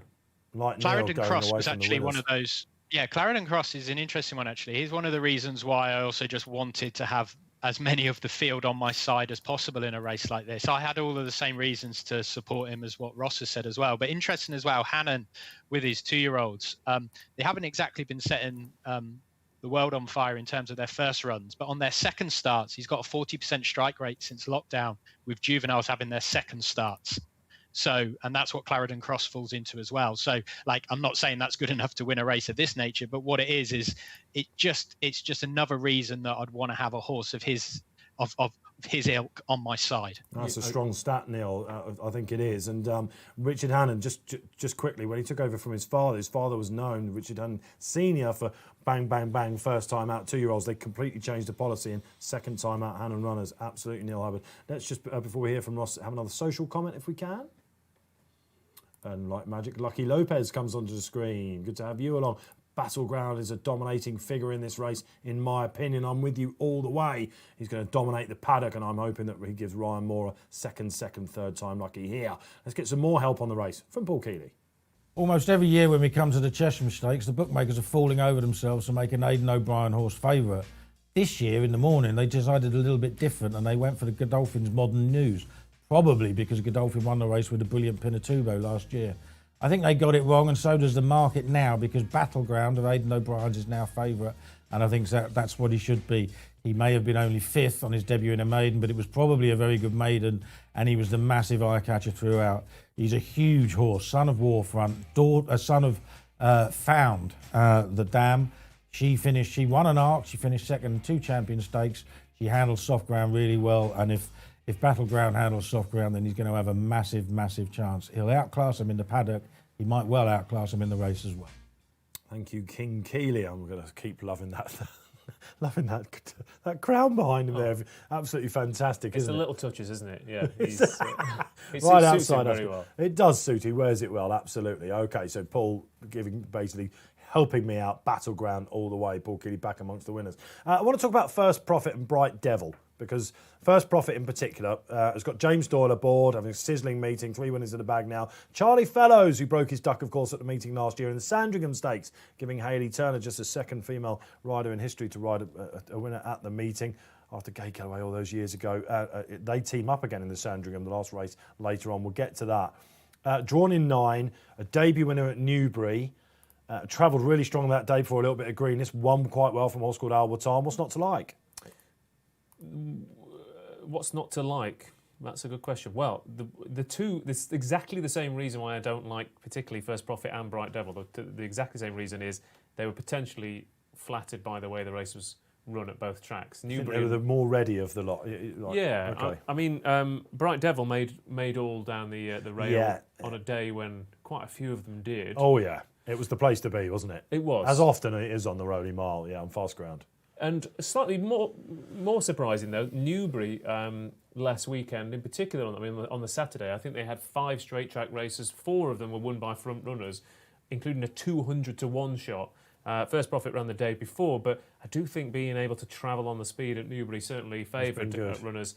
If you do that here today at Ascot, I think you're going to get comfortably beaten. They might change the tactics. Obviously, if you've got a 2-year-old who's ready first time out, you normally just put that fitness and that class edge to your use. So they might switch tactics. They're not necessarily going to do exactly the same thing. I just marked them down a little bit based on that. But there's a lot of money for First Profit in particular, who's attracting quite a bit of support. Yes, Neil Hubbard, Bright Devil. I think Ross Brierley summed it up very nicely there. In contrast to what he had at Newmarket, he's got the 1 draw here, so no rail to run against. He's been a little bit weaker than First Profit, right? Yeah, I agree with what you say there in terms of the runner there. I mean, has he changed ownership, hasn't he, since his run at Newmarket, I think, as well. But it's Team Valor who snap them all up, Yeah, I mean, it was a perfectly good run. I just think he was on that golden highway on the rail, wasn't he? But yeah, First Profit is the one where the market's speaking positively about. He's 9.8 into 5.4. I quite like First Profit because he seemed to, whilst I take everything Ross said, he got on the front end and had a sort of easy time of it. But he just looked really, really green. He sort of has a high head carriage, which won't sort of lend himself to a lot of people. I just got the impression that there might be a little bit more to come from him. And again, he's just another one that I'd sooner have on my side in a race of this nature. The money still hasn't come for Battleground at all. So this is quite interesting because, Dave, you spoke about how they loved getting stuck into Churchill and into September and all of these sorts of winners of the race previously. The same is not happening with Battleground at the minute. He's really solid at around 4.0. There isn't any, at this moment anyway, any last-minute moves for him. Okay, thanks, Neil. I agree. I was expecting him to be shorter Battleground, I think, as well. Maybe these markets, something we've been talking about throughout the week, 72-hour decks, the markets have matured, haven't they? The one thing we said we were missing so far, from a personal point of view, we haven't seen any absolute plunges, have we, in any of the handicaps? Probably because the markets are so mature. I just want to go back to the Mark Johnson point. I said he's got not a good record in this race. He often has a fancied runner in it.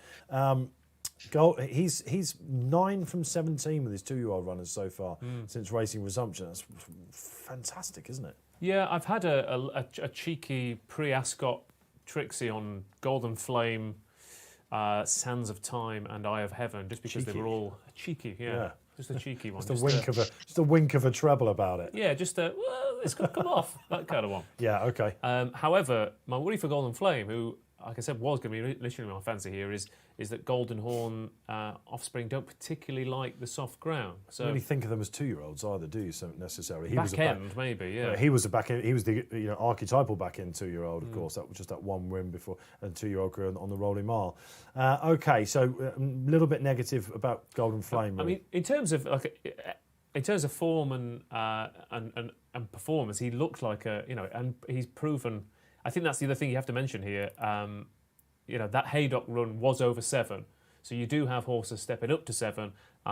Golden Flame and Clarendon Cross have both run over this trip already, as has March Law, who's the other Johnson running in this race. So often horses improve for the step up, and the sprinters going up from 6 to 7 when they're being unsuited actually do better in this race. But it is a slightly different year this year, and I wonder whether being tested over that trip might be an edge. I hope it is for Clarendon Cross's sake, given how the funny time of it we've had. So just seeing Clarendon Cross on the screen again, he's another big lad who probably would have needed his first run. And I said I hope that Neil's right, because he's had a couple. Happy Romance, I think, who won at Sandown last week and might run tomorrow or Saturday here at Royal Ascot, improved about 1.5 stone, I think, for one run to another.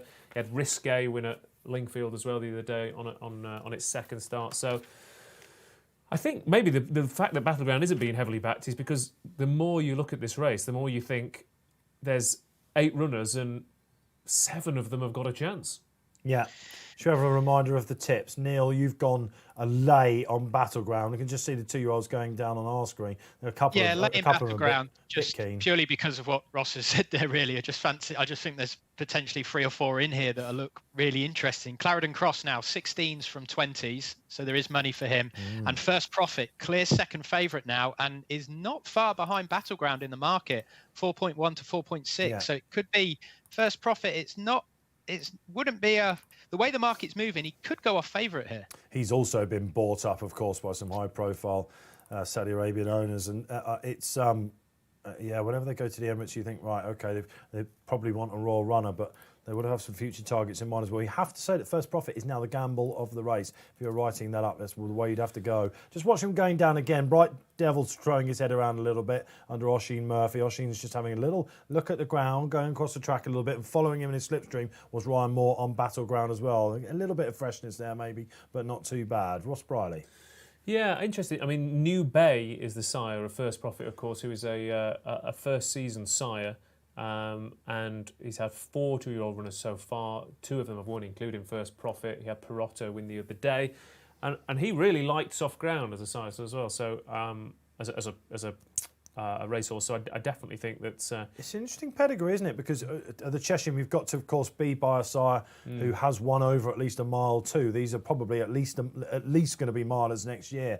But yeah, he's out of a Paul Moir mare, and on the dam side, it screams longer trips than 3-year-olds. So it's very interesting that he's got that precocity about him. He's turning out after just a 6-day break. Of course, he definitely was green at Newbury. I'm surprised he's this short though. Yeah, and his sire was 3rd in Golden Horn's Arc.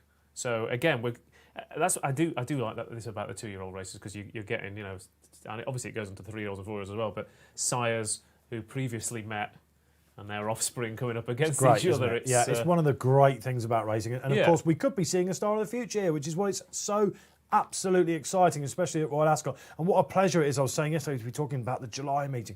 Glorious Goodwood. You've got the Ebor meeting coming up as well. Champions Day. It's all ahead of us. The past is the past. Let's look forward. We're raising the spirits here on Racing Post Live. Don't forget to let us know exactly how you're getting on out there. What do you think of the show so far? We'd love to hear it. Your feedback, RP Live is the hashtag out there. YouTube and Facebook as well. Myself, Dave Orton. Delighted to be with Ross Brierley. Punting's going all right so far? Yeah, back to first 2 races was good, but Final Song being out of the frame has scuppered me in the last. So she just a bit too keen, you think? Or? Yeah, she seemed it, didn't she? She didn't seem overly comfortable. She ran another. She's probably a sprinter, isn't she? I mean, that 4th in the Guineas gave you the impression that maybe the 7 furlongs would be ideal, but a big form last year was in sprinting trips, so that might be. Filly's backing up quickly as well. I'm not totally sure that it always works out as well as it does the Colts. They were going to come for the Coronation Stakes on Saturday with Peaceful, weren't they? The Irish Guineas winner. Yeah. They've decided against that now. Saturday's card, by the way, looks as good a Saturday card as I've ever seen. Absolutely. Neil Hubbard, you're going to be back in the seat on Saturday. How are you finding your return to RP Live so far? Yeah, enjoying it. Yeah, Saturday's card looks an absolute, blinder. So really looking forward to that. But yeah, so far so good today.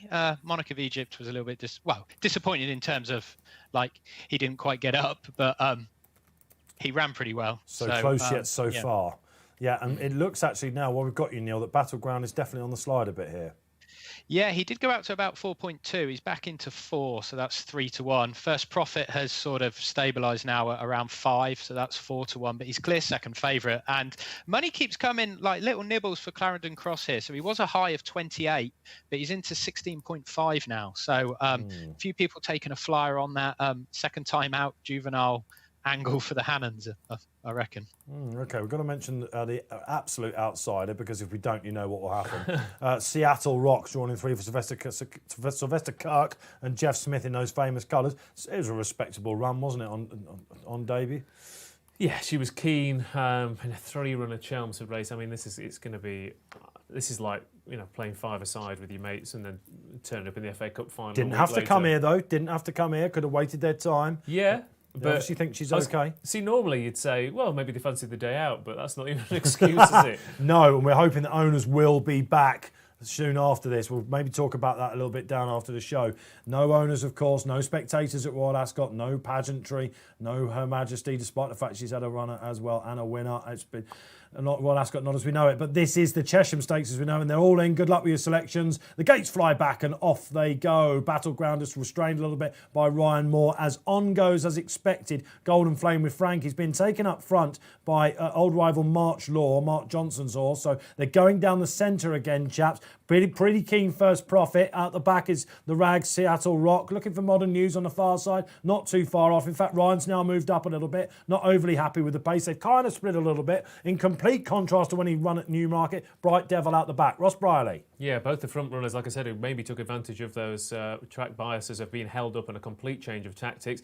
And you were saying about Mark Johnson having a poor record in this race. Maybe it's because they all got early front-running speed. Golden Flame and March Law setting the pace. Clarendon Cross in a nice position. Battleground in the perfect position, I think, in the bubble behind the Johnston front runner, and he seems to be going very well. After 4 furlongs, Neil Hubbard, what's the market saying? They're getting going. Battleground, very positive on Battleground. He's clear favourite now at around 2-1, if not shorter now. OK, March Law makes a bid under Sylvester de Souza, desperate for that first winner. Here comes Battleground. We know he's going to stay on strongly. Golden Flame under Frankie, looks like the big challenger. Don't discount the Rag. Seattle Rock's making up ground from the back. Here comes Battleground, but they're still going to get to March Law. We know these Johnson horses stay. They've got a great attitude. Will he get there? Now he hits Turbo Drive on Battleground. It looks like it's going to be another one for the boys in Ballydor. Golden Horn can't go on. Not Golden Horn. Golden Flame can't go on. Battleground has got this. That's pretty convincing, guys. What a run from the Rag on the far side. Seattle Rock back in third.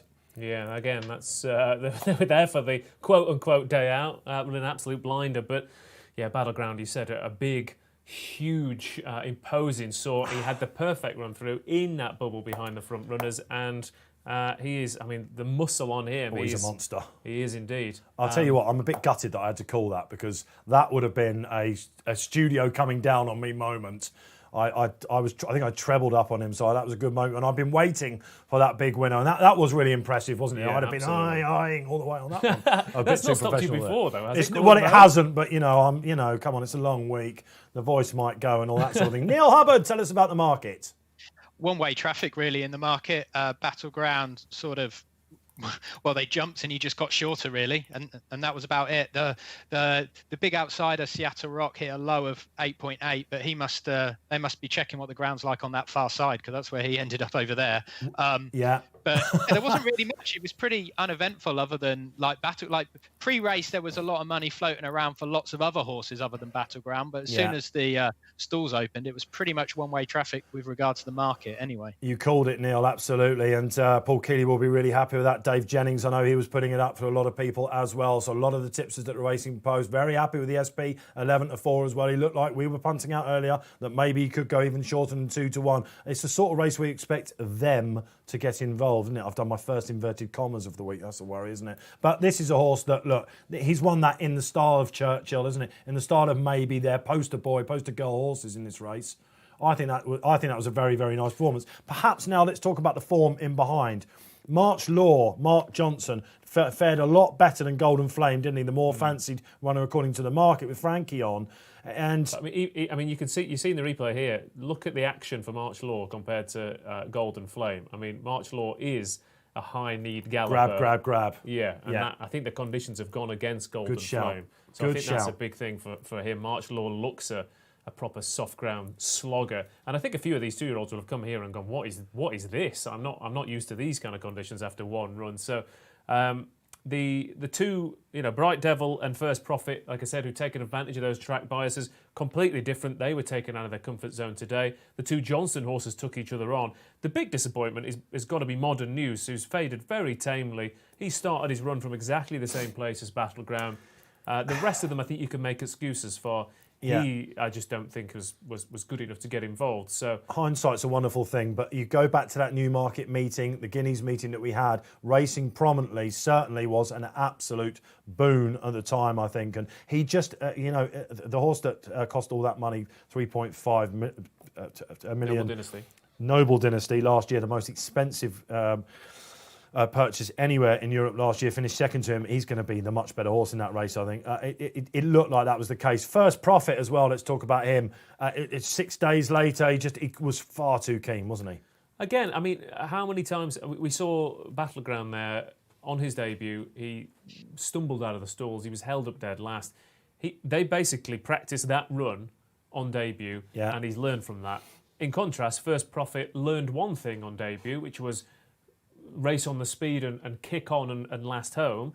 And today they've said, I know it's only your second start 6 days later, but we're going to do something completely different. And he's not really known what was going on. So yeah, Bright Devil was the same, wasn't he, as well? Yeah. I think that's because if I had to read between the lines and guesstimate, I would suggest that Oisin Murphy was not happy with him going down to post. I saw him zigzagging, he was whinnying for his head. Oisin obviously thought, I'm just not going to get home. Yeah. But there was no rail for him this time, and he didn't have that bias again from the Newmarket meeting. We are getting to learn more and more about the flat season. It's back, isn't it? Not often that you say that Royal Ascot is going to be a highly informative meeting. Yes, of course it is for the year ahead, but that's basically what it is at the minute. We are still learning our way. Yeah, it's usually the first opportunity to crown a few real champions of the season. But you're right, they're almost... I mean, they're not trials, obviously, are they? But they're the first... normally you'd be looking at your Dante meetings and your Guineas meetings as looking towards ahead of Royal Ascot. It is all a bit strange.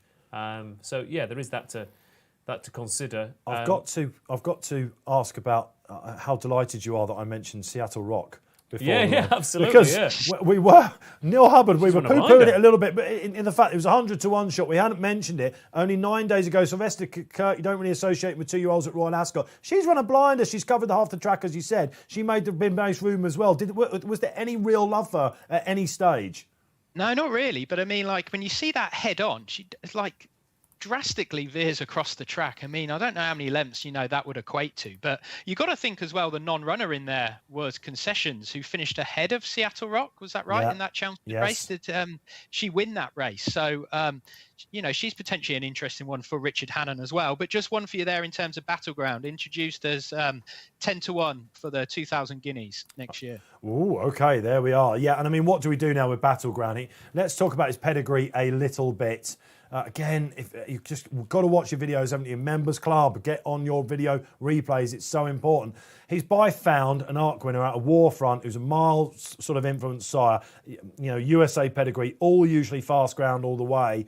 He's a big boy, though, isn't he? He's got no problems with ground whatsoever. That's exciting. So where do we go with him? I mean, we've got the. Is it the first? It is the first foal of Found as well. She was by a Galileo. She won a Breeders' Cup Turf. She won an ARC. We're talking about like an uber mare, aren't we? Yeah, she won a juvenile race over a mile as well. She won the Marcel Boussac, if I remember rightly. Oh, yes, so I can't. It's there. It's there somewhere. It comes out. It just seeps out eventually once we get Raceform Interactive helping you, I'm sure, no doubt today. Yeah, it's actually, you can't see it, but it is plugged directly into my cranium at the back. Couldn't do without it, mate. Yeah, absolutely. So where do we go with him now? What do we do with him? We're looking for maybe towards the Dewhurst Racing Post Trophy. Probably Dewhurst, surely, isn't it? Maybe something like that. I mean, it depends what they... I mean, it's June after all, isn't it? So, it's a fair old time until the back end of the season. You're thinking, okay, so we're talking about a listed race, so maybe it is going to be a Group 3 next, something like the Vintage Stakes, maybe at Glorious Goodwood. How would he handle the undulations? Well, look, they've not got the luxury now, have they? Maybe something at the July course, you don't know. Maybe something back in Ireland, but surely they're going to be thinking about the Dewhurst. With a big 2-year-old, they think they might give him a bit of time off, Neil, don't you? And maybe aim that well. Neil Hubbard, we're talking about the Dewhurst. We're sizzling now. Yeah, it's difficult, isn't it? Because we don't know exactly when these races are going to fall into the calendar, but the sort of like staple 2-year-old races for like 7 furlongs of the national stakes and the Dewhurst, sort of working back from them maybe. They seem the obvious ones. If they think he's got the speed for 6, and you've got the Phoenix as well. National stakes, Dewhurst. Has he got the speed for 6? I don't know. Yeah, I don't know. Why? I mean, why would you have? You just went over 7. It doesn't seem. If I had to put my horse on it, if you like, I would suggest that they are put going. Put your horse on it. Put your horse on it. Absolutely, you need to win, don't you? I'd suggest they're going to give him a bit of time. They've definitely got a 3-year-old there, haven't they? Why rush? The thing is, you would say so. However, the Cheshire Stakes, surely. Should we try and remember where Churchill went afterwards? Raceform Interactive again. I'm using it. Well, Churchill's the only Cheshire winner who has gone on to enhance his reputation at 3. I mean, even Pinatubo, so far is a work in progress in that regards. But the likes of who else were it? Thayer, like I said. You don't want to overface them, do you? Cheshire winners. Actually, Churchill, if you remember, he did have a bit of a sterling 2-year-old campaign. This is Churchill, who won this a couple of years ago for Aidan O'Brien. He just came in off again similar prep run to Battleground. He then went and won the Tyros Stakes, which is where Ireland usually you see their next star. That comes up in August. Not August, it's July at Leopardstown. He then went on to the Futurity Stakes, of course. It's all coming back now, isn't it? And he ended up at Newmarket, and of course, he won the Dewhurst Stakes. I think, like Dewhurst, isn't it? What Neil said, I think whatever else he does, the National Stakes is an obvious thing to take in, given, it's home ground for connections, and the Curragh should suit him as well. Like I said, the one thing you have to look at, like I said, apart from Churchill, the Cheshire Stakes it crowns 2-year-olds, and then you think, surely if you're winning over 7 furlongs in June as a juvenile, your best days are ahead of you, and then they come back as a 3-year-old. And doesn't always work out. Well, maybe here's a few Cheshire winners for you. Go on. Arthur Kitt, Richard Pankhurst, Berkshire, Big Audio. Said with a slight condescending air about you. Well, because I know what you mean. Okay, we're not no top notches like maybe the Coventry or something like that. Coventry Stakes still to come, of course, on a Sterling Saturday card. That was the Cheshire Stakes. I'm back in the game big time. Absolutely lovely. So are the tips as well. Did you get Battleground out there? Were you surprised? What was the Betfair SP, Neil? He was. I'll have to look. I didn't get it. Oh, it's about 3.8. Okay. I think he was. So around about 11 to 4 type. Okay. Yeah, 3.88. I think it was. Thinking back. Yeah. Okay. So okay. I didn't see what he was industry wise, but look. I think if the owners of March Law, you're really happy with that because he got a bit of a freebie. I got the time as well from the boys in the gallery coming in, but March Law, he's stuck on really, really well, didn't he? He's a typical big. Johnson trier. Slow point by 4.92 seconds, Ross Brierley. Yeah, let's have a look in comparison to what we've had so far. So we're getting a little bit slower, aren't we? The first race, the Jersey was 3.24. You expect them to go quicker in that. They didn't go much of a pace early. First Profit really pulled for his head. And the fact that March Law has stayed on into, has been up there throughout and has finished second, suggests that. Yeah, perhaps we should have a slightly more negative hat on. I suppose if you're analysing at the moment, you're looking at Seattle Rocks. You've gone from one extreme to the other. Yeah, but it's easy to do that as a punter, isn't it? But look, I love this horse. Obviously, I was on him, and I was hoping for something like that. That's one of the most certainly a convincing 2-year-old, and he's trained by them, obviously, isn't he? And I don't know if we might have just seen the Dewhurst winner there. So we'll wrap up the Cheshire Stakes. We're 3 races in on Racing Post Live. Looks like you're enjoying it out there. We had loads of viewers on the way, loads of great feedback. Ross Brierley. You'll be back, Ross. We're going to be doing the rest of Royal Ascot, of course, but we've got the Derby meeting ahead of us. We've got Glorious Goodwood. We'll definitely have you back in for that. When do you think we're going to be able to go back racing? 2022. Of course, he was going to say that. Yeah, fair enough. Seriously, though. I mean, it doesn't look good, does it? It doesn't look good at the moment because it's not burning out. Nothing seems to be changing. Nothing seems to be happening. Just coronavirus, of course, you're talking about. Yeah, life in general. Not racing, hopefully. Yeah, no, not like it did in March, anyway. Yeah. Yeah, exactly. Yeah, it wouldn't see. I don't know. I don't think it's going to be for a while. Okay, well, that's interesting. What about Neil Hubbard? What do you think, Neil? I'd be more positive. I reckon before then, but it's going to be before more 2022. Yeah, before this. Before like 3 years' time or whatever. To give you a bit of context on this, in Victoria, in Melbourne, owners are back in July, I think. And everyone's ahead of us, aren't they? But I think in general, but we know that they are slightly ahead of us, and they had a lot less cases, etc., etc. But owners are being allowed back in the Melbourne jurisdiction. I mean, they're huge. Let's face it. Owners have kept the industry going. They've paid for people to retain their jobs. It's so important to keep them back on, to get them back onto the track. They deserve it. I mean, having seen the football games last night.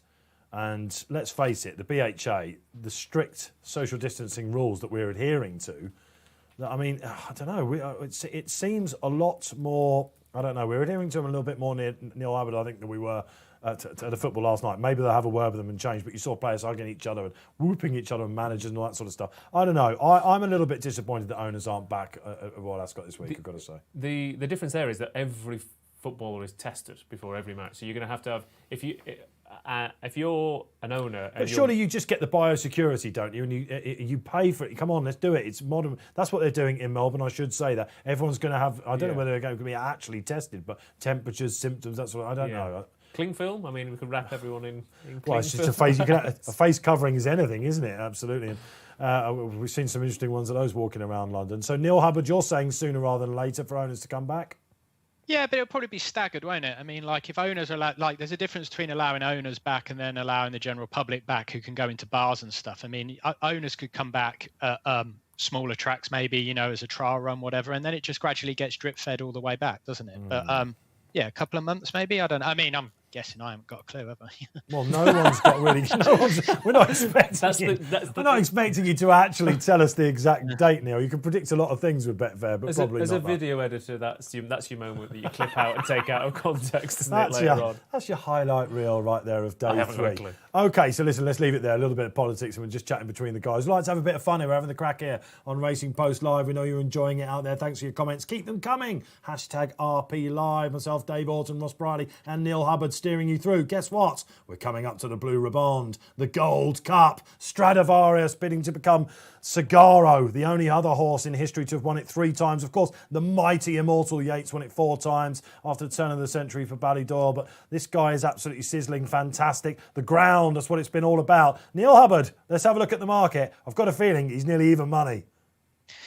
Yeah, he's drifting out that way. 1.96 is where he's currently at. So considering he's been matched at a low of around 1.6, he's definitely on the slide.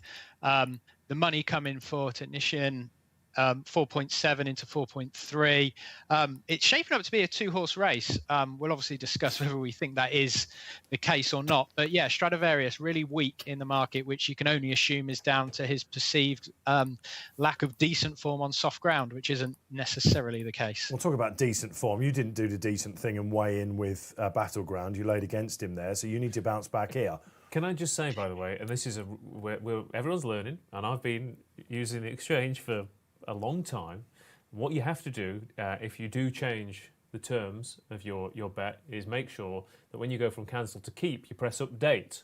So I didn't update the lay on Battleground, which means it didn't go in running, it didn't get matched. So actually, we've had a result there. Aye, Neil Hubbard, you got away with that one. You got away with it, Neil. So. Absolutely fantastic. Look, you can see the sweat that's going back up into the hair. Whoa, breathing a sigh of relief. Okay, you got away with that one, Neil Hubbard, thanks to Ross Brierley. Thanks to me messing it up there. What I was teeing up there, are you laying the best Gold Cup horse we've seen since Yates?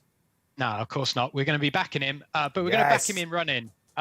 He's won 14 times in his career, and in 13 of them, he's actually traded bigger in running than what he has jumped off at in terms of his price there. So he's around 1.96 now. So what's that? Even money-ish. I reckon we can get 11 to 10 here. So if we go to back him there, put in 2.1 there, please, Ross, and we'll have £50 on him there. That will obviously go unmatched, so a bit like Battleground. We'll confirm that bet, and then we'll go up to keep. We'll tick that box there, and then we'll hit update, and then we should get confirmation yet. So we've got 2.1 on Stradivarius. If he hits that price, then we'll get matched, and that doesn't matter if that's pre-play or in-play. 10 to 11, that looks like the industry SP floating out their starting price at the moment. I can just see him on screen. He's walking around like the old pro he is. The Chestnuts coming off the Coronation Cup, of course, where, as Gosden quite rightly pointed out this morning, he is the second record holder of the Mile 4 in that Coronation Cup. They've lowered the course record by some. And he's a seriously fast horse. He's got a neat turn of foot. Loads of love here for Stradivarius. Let's see where King Keeley is going in the Gold Cup. Here we have a red-hot favourite, trained by John Gosden, ridden by Frankie Dettori, and one who absolutely deserves to be at the head of the market. But he's been slightly weakened a bit and drifted out. This is Stradivarius, Gold Cup winner for the last 2 years. He goes on fast ground, he goes on soft ground. People seem to think he doesn't, but on his best form on Racing Post figures, is very, very close to his best form on fast ground. It included winning a soft ground Gold Cup last year. That race was miles better than this year's race. He's approaching even money. He should be nearer 1 to 2. I think he'll win. I think Technician will love the ground, but he needs to prove he stays the trip, and he needs to step up his game a fair bit. I think Stradivarius is going to make it 3 in a row in the Gold Cup. Do you think he positioned himself in front of that crown? Do you think he went, I want to do it here, I want to do it here? He's a bit of a deviant, Opal. No, I'm only kidding. The crown gets better and better the more he wears it. Stradivarius, then PK weighing in. It looks initially like a green screen, but Paul brought his own backdrop in and insisted. Yes, exactly. For a man that had gone 0 to 15 before his winner in the Wolverton Stakes, that takes some guts. But listen, Paul, one of the most popular tipsters out there anywhere, and he's going for Stradivarius. But despite that, Neil Hubbard, take us back to the market. I can see some 2.0 out there. Yeah, he's now hit even money, and he's pretty solid at even money. So, yeah, big drift on him. 1.6 out to even money. I was talking to a colleague earlier in the week, and we were saying he's probably, like, when we saw the entries come out or the decks come out, we were saying he should be about 3s on for this. So, yeah, it's quite incredible that he's out to as big as even money. Well, okay, let's talk about that now. Now, listen, they were always going to have to put him in at the start of the week around about the 4 to 7 mark, 2's on in a place. Why? Because it was dry. And now it's rain. The market has kind of readjusted itself, hasn't it? Because let's face it, as Paul said, none of his rivals on previous form, maybe cross-counter aside, can actually touch him, really. Technician, despite the fact that he's got his ground coming, and he's definitely the steamer in the market. Martin Mead's horses have sprung into life. Oshie Murphy knows him really, really well. So far, he just hasn't matched it, has he? Now, of course, Stradivarius had to come into the Gold Cup division at one point, and he had to step up as well. Horses can, of course, do it, but we're talking about a horse that ran in St Ledgers, etc. And Technician hasn't been there. Will he get home over the extra 4 furlongs? Perhaps now is the time, Ross Brierley, to tell us your selection. My selection is, I'm absolutely, again, picking up the crumbs with cross-counter to place to run on into the frame, which he should have been last year, where he got done for a turn of foot as they kicked into the home straight, and he was given a hold-up ride. And Not everyone were happy with the tactics, were they, last year? No. But again, on the Ascot round track, the tactics that normally work out, and they would have. I mean, Vizirabad, for example, was given a hold-up ride and nearly beat Stradivarius the year before. So I think they were just trying to do a similar thing, and it didn't quite work out on that occasion. But I think, given the conditions, that will stop the horses in front a bit more than it did last year. So I think cross-counter running on into the frame. So I would be playing him to place. Where is he? It is. Let's get it on the screen. 2.72, yeah, to place. So that's interesting, isn't it? Because you would have thought he might have been the each way bet of the race, wouldn't you? I think. What about soft ground for him? I mean, I've just clicked up on his profile, his race history that I've got here, and it's no. I think he's won on good to soft, doesn't he? But that was a worry going into last year's race. We should say that last year, if you remember, on Gold Cup Day, it dried up quite a lot, and it was a lot tackier ground. I think that they're going to be facing here. Yeah. I think Strad might be getting away with it on that wheel cross counter.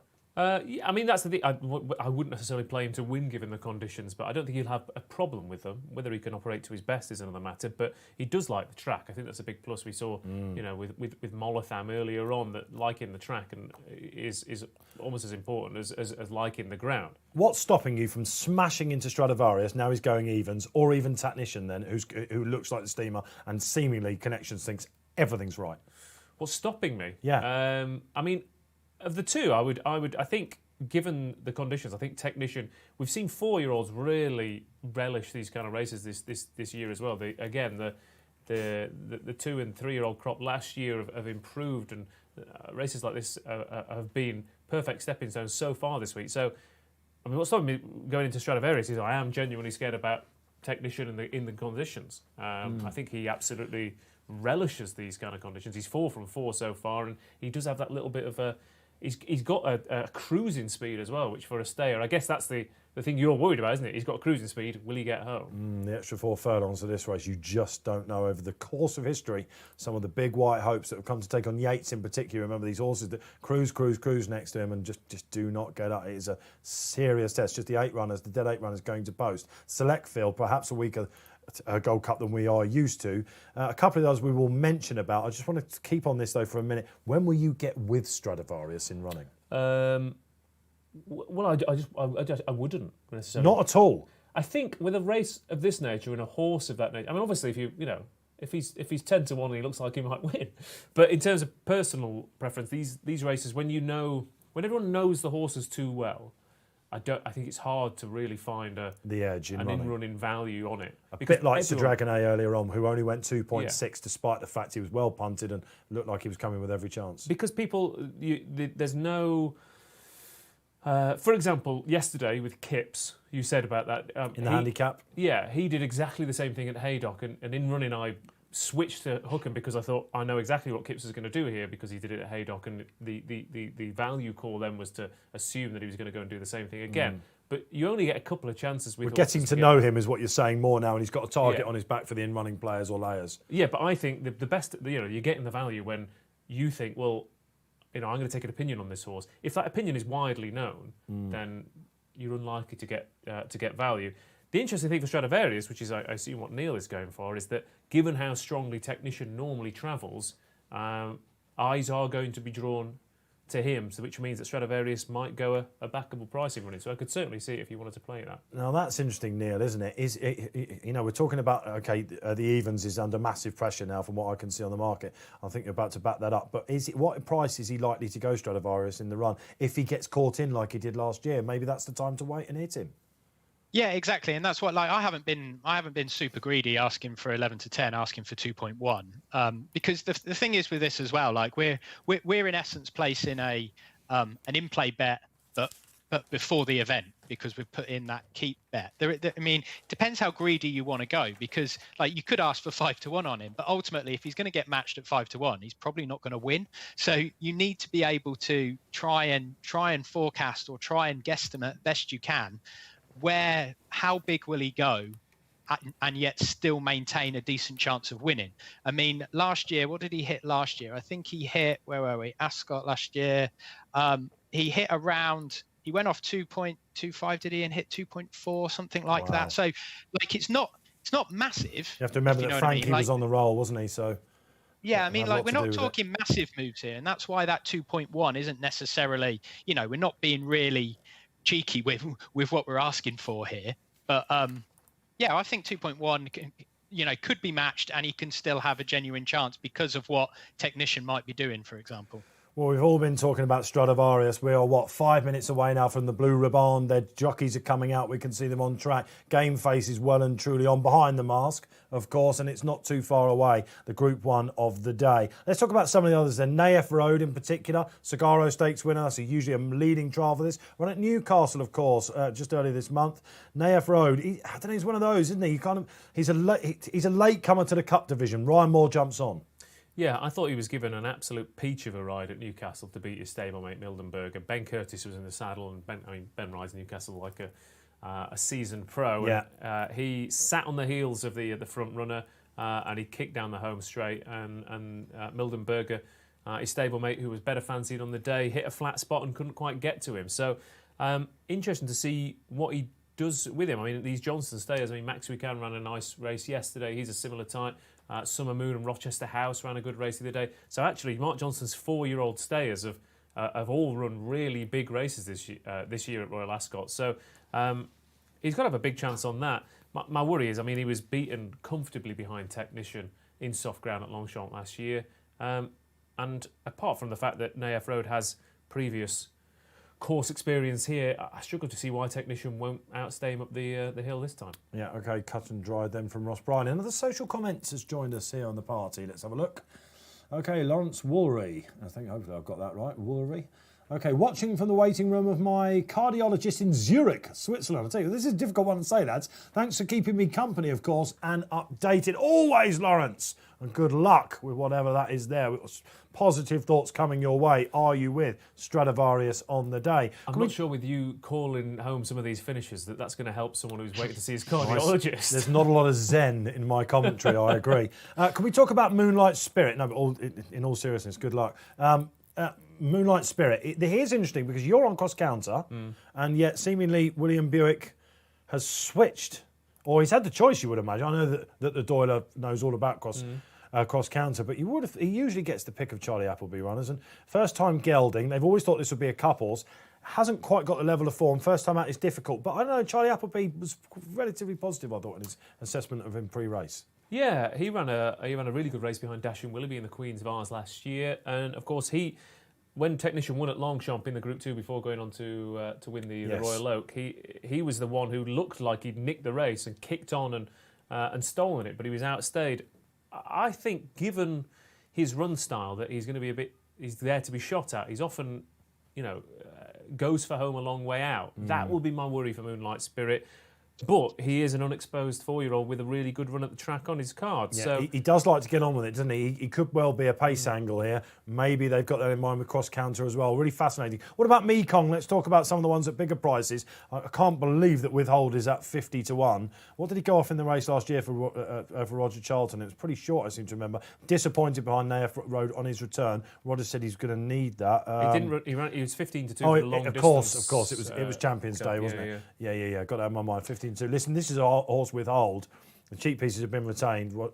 Jason Watson, Roger Charlton, he has got a legion of fans, doesn't he? We all know what he's done. Run away, probably the most impressive winner of the Cesarewicz handicap I can ever remember. And yet 50-1 ground. Yeah, and I mean, he was very disappointed at Newcastle. Admittedly, he was loose on the lead and he didn't settle. But again, he's another one whose run style suggests, likes to get on with it. Yeah, I mean, we're saying that there's going to be, in theory, a decent pace for a staying race, isn't there? Here, Withhold, Naif Road, and a Moonlight Spirit are fairly prominent races for stayers. So they should be run at a fairly decent clip. I know a shrewd judge has backed Mekong without the front two. Tom Segal, price-wise pick, of course. Tom having a really good week, a big price winner every day. Could this be it? Yeah, they tried to make him at Sir Michael Stout's into a cup horse, didn't they? And he had some pretty good run. He'll love the rain. I know they said he kind of went on anything, but the heavier, the more rain, the better for Mekong. I was quite interested in him on a place. Jamie Osborne has got lots of business in the Gold Cup. And he's had horses place in it, and Jim Crowley, of course, leading jockey of the week. So should this really be 33-1 on this ground? Neil Hubbard, what's he doing in the place market Mekong? Yeah, so he's like 55s in the win. So in the place, the standard place market is 3 to be placed. He's 5.8 there to be placed. Or 4 places for a little bit more insurance, 3.45. So about 5-2-ish. But of course, his trainer, as you say, was it Geordieland? Yeah, it's Geordieland. There you go. You could see. Yeah. Thank you, Neil Hubbard, helping me out there. I was reaching for who it was. It was Geordieland, wasn't it? Who, of course, against Yates and the lights would come there absolutely cruising under Jamie Spencer. Didn't quite see it out. Geordieland. Prince of Arran. Possibly one of the most popular horses in training, 7-year-old, ran really well behind Naif Road, looked like he was going to come and win that day at Newcastle. You'd think he'd come on with it. I guess they're going to be steering all towards the Melbourne Cup, all being well in November. Andrea Azzini on. Andrea Azzini was off the mark yesterday, of course, for Roger Vera and his boss. Prince of Arran, I could see him going well as well. I mean, again, his form last year, he ran in, like I said, he ran in an Ebor, Melbourne Cups. Yeah. He went over to Hong Kong for the Hong Kong Vars. I mean, he's been all over the place. So, and he, like you said, it looked like it was going to be a pipe opener at Newcastle for a long old globe-trotting trip this season, and he ran an absolute stormer. So nearly won the Melbourne Cup, didn't he? They love him down there in Melbourne and Australia because Charlie Fellows goes down there and he lights up the media a little bit, Charlie. I don't know, I can see the 7-year-old going well, but at what price is Stradivarius now? Perhaps. I'm seeing some love for him now, Neil. I'm sensing the punters, the big hitters are now coming back for him. Yeah, 1.82, so he's into 4 to 5, and that's been reflected in Technician, who's out to 6.8, or he's out to 7 now. Wow. So the money has come for Stradivarius. We're nearing £4 million matched on it, and all the late money is for Stradivarius here. You're all out there, you're watching here on RP Live. We're giving you all the real-time analysis. The great thing about this is, I was saying to Bruce Millington yesterday, referencing Bruce again, our chats, and you can change your mind here. You know, spotlight writers have to go 48 hours in advance. Tipsters have to do it. You know, Tom Segal would have probably written up his Saturday piece already. Yes, he's waiting for the rain, but they have to go to print, about 2:00 in the afternoon. Here on the show, we can jump on one. And listen, this is Stradivarius we're talking about, but now we are really seeing what we were expecting here. And for me, he's easily a 6-4 on shot. I think the even money was bordering on an insult.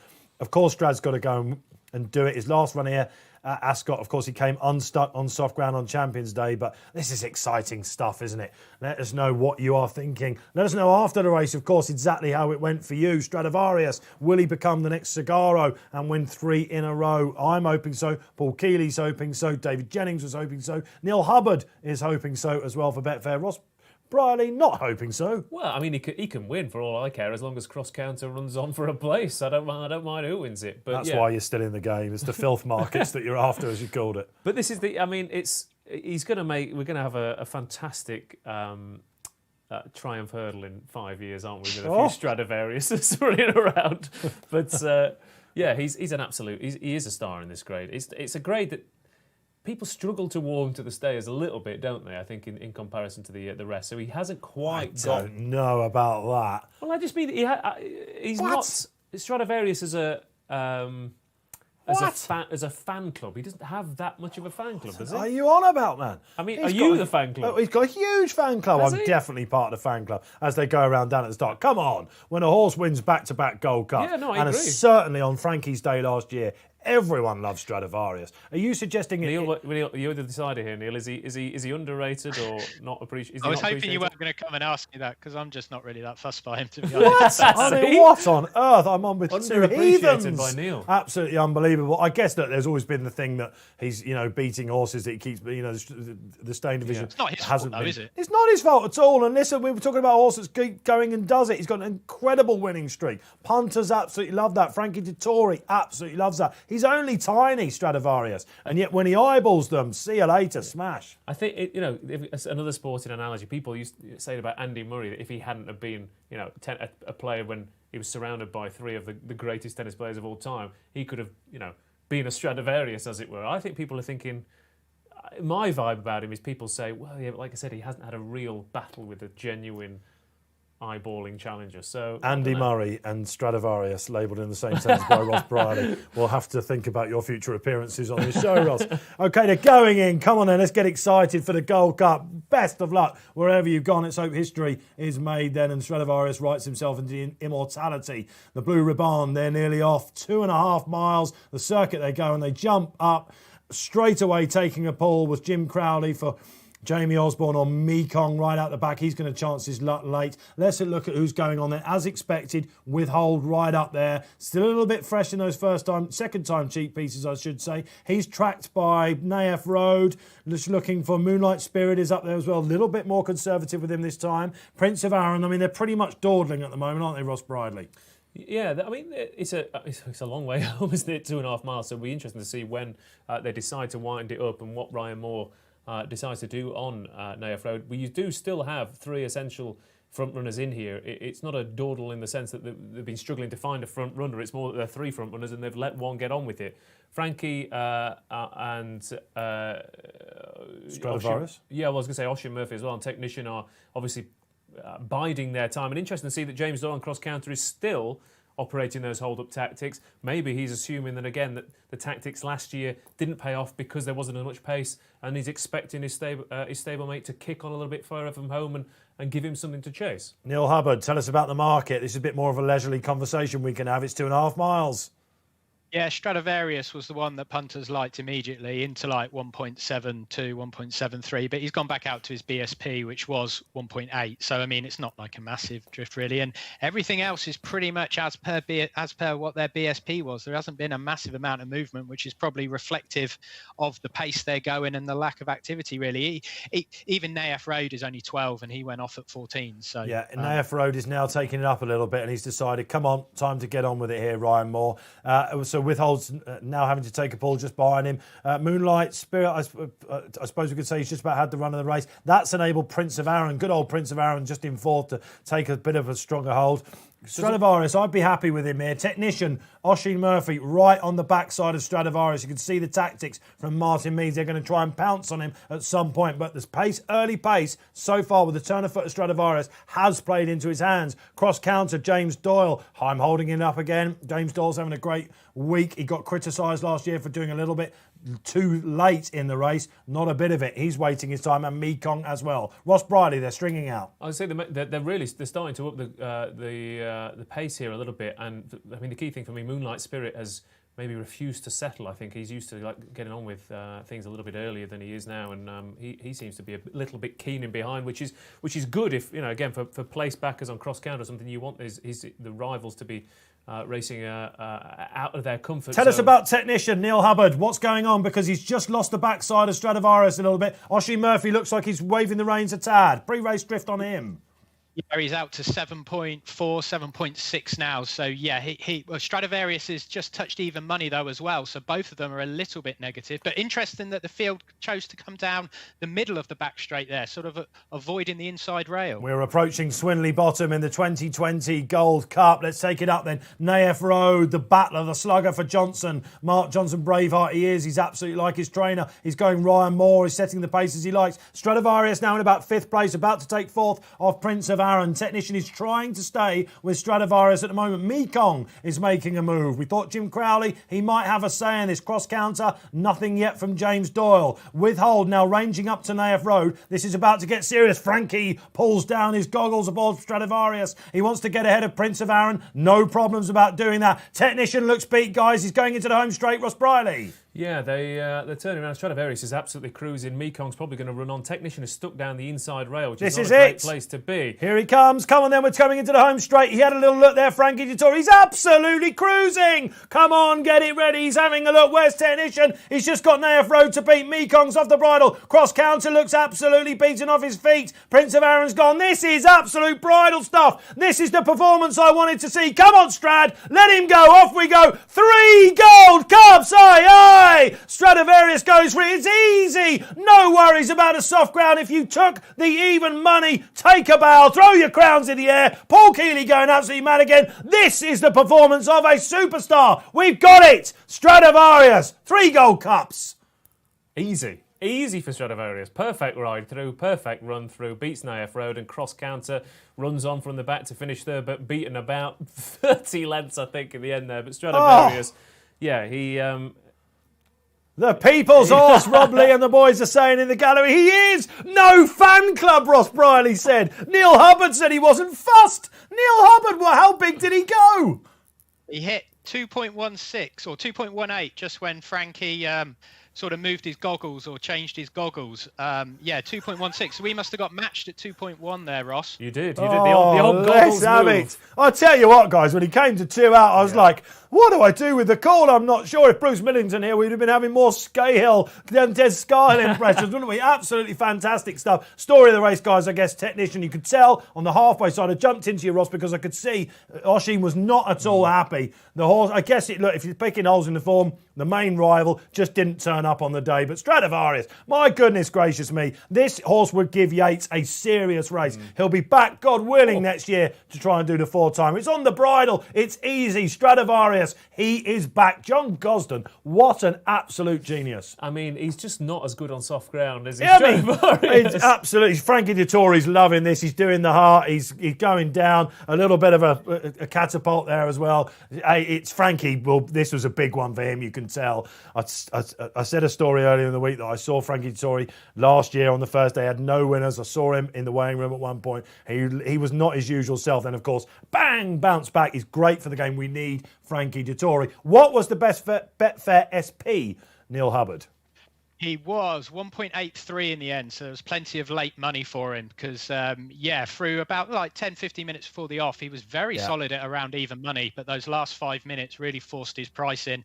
And he was pretty much, other than, because like he hit 2.16, 2.18, but we're talking for only like a couple of £100, nothing mega. There was an itchy trigger finger somewhere, wasn't there, Neil? I thought. He's moving his goggles, he's beat. Yeah, exactly. That was it. That's when he hit his biggest price of around, as I say, 2.16. Just when he changed his goggles, because I don't know what. A few seconds later, when they turned for home, he was 1.33. Just turning into the home straight, Frankie had a little look, and then within strides, he came up to Naef Road, and it was like watching a jump race, wasn't it? Everything else was going. It was like Istabrak coming on the bridle. It reminds you of the Gold Cup performances of old. That I said yesterday, and I said before this race today. I just hope one race, please. We're not seeing the gambles that we're used to. We're not seeing the crowds at the track. This is going to hopefully take the audience of racing to a new sphere. Everyone out there would have backed him. You have to assume most of the public got on. And this is what you want to see. This tiny little horse that just gives his absolutely everything. Tactically, he's got everything. Don't you worry about soft ground. This is an absolute ripper. I can't wait to see what the Racing Post rating is he's given in a couple of days' time as well. As if you showed people the print for that, you'd say what's the Cheltenham target for this horse, having won a decent chase at Ascot? Because given how far he's finished ahead of him, he's been in a league of his own. I mean, we've got to give credit to Nayef Road as well, who, bearing in mind where Withhold and Moonlight Spirit have finished, he's kept galloping and galloping. Absolutely right. He's run a blind. And he was taken on by Withhold at various stages of the race. He wanted to take a sit early, didn't he? And Ryan on the far side actually helped the race, Ryan Moore, didn't he, by saying, come on then, on the far side, let's go a little bit harder. And he has just kept going, showing that the Cigar Oak, no matter where it's run, is still one of the leading trials for the Gold Cup. I mean, given that he won at Goodwood last year, obviously it'd be interesting to see if Nayef Road will come back for another crack at Stradivarius. Yeah. And it's great to see Frankie Dettori, what we can see here. You may be watching on the screen as well if you're watching the pictures.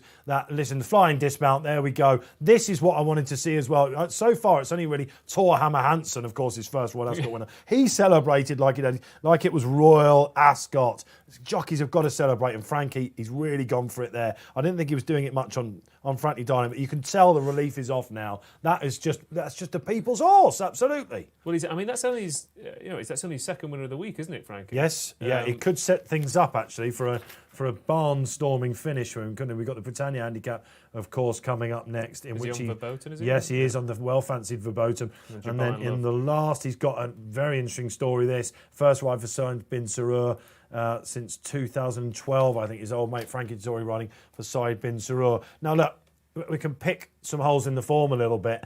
This is no Irish run in the first time since 1997. The race fell apart a little bit in behind. Cross Counter didn't turn up. Lots to prove there. And he's beaten Nayef Road. But listen, I would take a positive with that. He's done it on ground, which John Gosling says isn't his optimum. And yet, Nayef Road, I think we have to now stay. This is definitely a Group 1 stayer. I mean, yeah, based on that, he's gone through the ranks, and again, he's a Johnston 4-year-old. As I said, they've all run well this week, so definite big feather in his cap, and he's got 2 years to develop into a Stradivarius, so he'll be hoping that Stradivarius bows out at the end of the season and he can take over. Yeah, I mean, that's fair, isn't it? Because you're quite right. He's got 2 years on him, and Johnson will be over the moon with that. It's a big run. Mark Johnson, the Rainbow Rebel, we think about his winner of the Gold Cup as well. They should be over the moon with that. It was a really, really good run. You think maybe, the Prix de Cadran, maybe it's a long way down the road on the Art Line, isn't it? But they could maybe go to Doncaster with him. It depends. Of course, I wonder there was obviously no bonus this year, is there, for Stradivarius? Not that I know of. He would start off at York ordinarily, wouldn't he? Yeah. And then come here and win and go to Goodwood and end up in the Doncaster Cup. I mean, in terms of Nayef Road, you'd like to see him. Obviously, I think Goodwood will suit him, but I think kicking a long way from home in an Irish St Leger might work out for him as well. That was yeah, good shout actually. Maybe absolutely, that's your Group 1, isn't it? Yeah. And your Cadran, so absolutely, Mark Johnson. There's obviously older horses in there as well. So yeah, it's I like that. Yeah. Okay. Cross counter. I mean, for me personally, thrilled to bits. Exactly what I wanted to see. Never involved. Run on for third. Yeah, I'm happy with that. Yeah, well, I mean, again, you wouldn't. I said in the column, didn't I, that James Doyle was like, "No, we need to hold this horse up." Yeah. Would you have been a little bit more busy with him early, or do you think that might have taken the wind out of him late? I mean, if he'd have been busy, I don't think he would have finished any. Plumb last, wasn't he? But he wouldn't have finished first. I don't think he would have finished first. He certainly would have won. We know that, but and given how Nayef Rose kept on galloping, I think he's finished as close as he was going to finish. Really. Okay, fine. But he's just not good enough to really mix it with the likes of Stradivarius. And yeah, I think he's a little bit better on top of the ground as well. But I think it's just a tad to prove them. Right, what are you saying out there? Let's see here on RP Live. Lucky Lopez, what a legend. Stradivarius, happy days. Of course, you were all over him, Lucky, weren't you? Very much indeed. Myself, Dave Orton here on Race Day Live in conjunction with the Betfair Exchange. Neil Hubbard, how's it going for you? You're back in the game. You got some charity money. You ducked somehow the lay of Battleground. You're back. Stradivarius. What price did we get him, of course? Remind us. 2.1, so about 11 to 10 is what we got him at. So that was we basically got him at pretty much the top price that we could have got him at. So that worked out perfectly. Absolutely for us, really. Sterling work, Neil Hubbard. Great to have you back. Let's have another social comment. I'm absolutely buzzing now. Down the man, 1, 2, 3, 4, 5. Stradivarius for the Supreme. Come on, we know that's not going to happen. But listen, it's fascinating. Oh, you think? Let's have a little concentrate on that. Of all the, how many times have you gone? I wish that would go over jumps. Personally, I love the flat, so not that often. But But he's gonna create a. Nayef Road would be some jumper, wouldn't he? Yeah, he would. But Stradivarius would. I think, but Stradivarius in particular is going to create a jumps legacy, isn't he? He's going to be a cracking jumps. A national horse. A what? A national horse. What? The Grand National. We're talking about his sideline, of course. Oh right, I see. Right, yeah. Yeah, Well, yeah. Who knows? I mean, I guess he could go and do anything. This all could go into another universe and win. He's different gravy. Listen, that the absolute highlight of the week for everyone. For me, Ross Brierley doesn't think people attach on the stairs. He doesn't think Stradivarius has a fan club. If he's wrong, tell him. Let us know. Hashtag RP Live on Facebook or YouTube, however you're watching. This has got me going now. Royal Ascot is back. The flat is back. Happy days, Stradivarius. Can't wait to see the quotes from John Gosden afterwards. Don't forget you can get that all in your members section from 6 p.m. The top tipsters come back out to tell you what's going to win tomorrow, hopefully on Friday. It's all still to come. How many races have we got left? Let's think about this. 15 still to come. 17 races left. Woo! We're absolutely sizzling indeed. Which is pretty I much, don't really want to move on. I'd like to stay in this moment. Have you got? I mean, given the shirt you're wearing, if we could get a little yellow cap for you. Quite right, absolutely. Right don't tempt the boys out there? They've already thrown the studio at me this week. I wouldn't necessarily know that Frankie hadn't come into the studio. So a little bit, well, quite very similar. Absolutely, I couldn't do a Frankie impression really either. Could you do? Do you want to do a flying dismount off the desk? That's possible. Oh, off the chair. Anything after Tuesday when you were in with me, when it came crashing down. I tell you what, we've got some highs. So the highs and lows of Royal Ascot week. How are you getting on out there? Don't forget to like the streams. We know you are out there, and this is RP Live, an alternative look on the view. It's all about having fun and the crack. Oh my goodness gracious me! That was supposed to be one of the easier commentaries of the day. Actually, 2 mile 4, small field.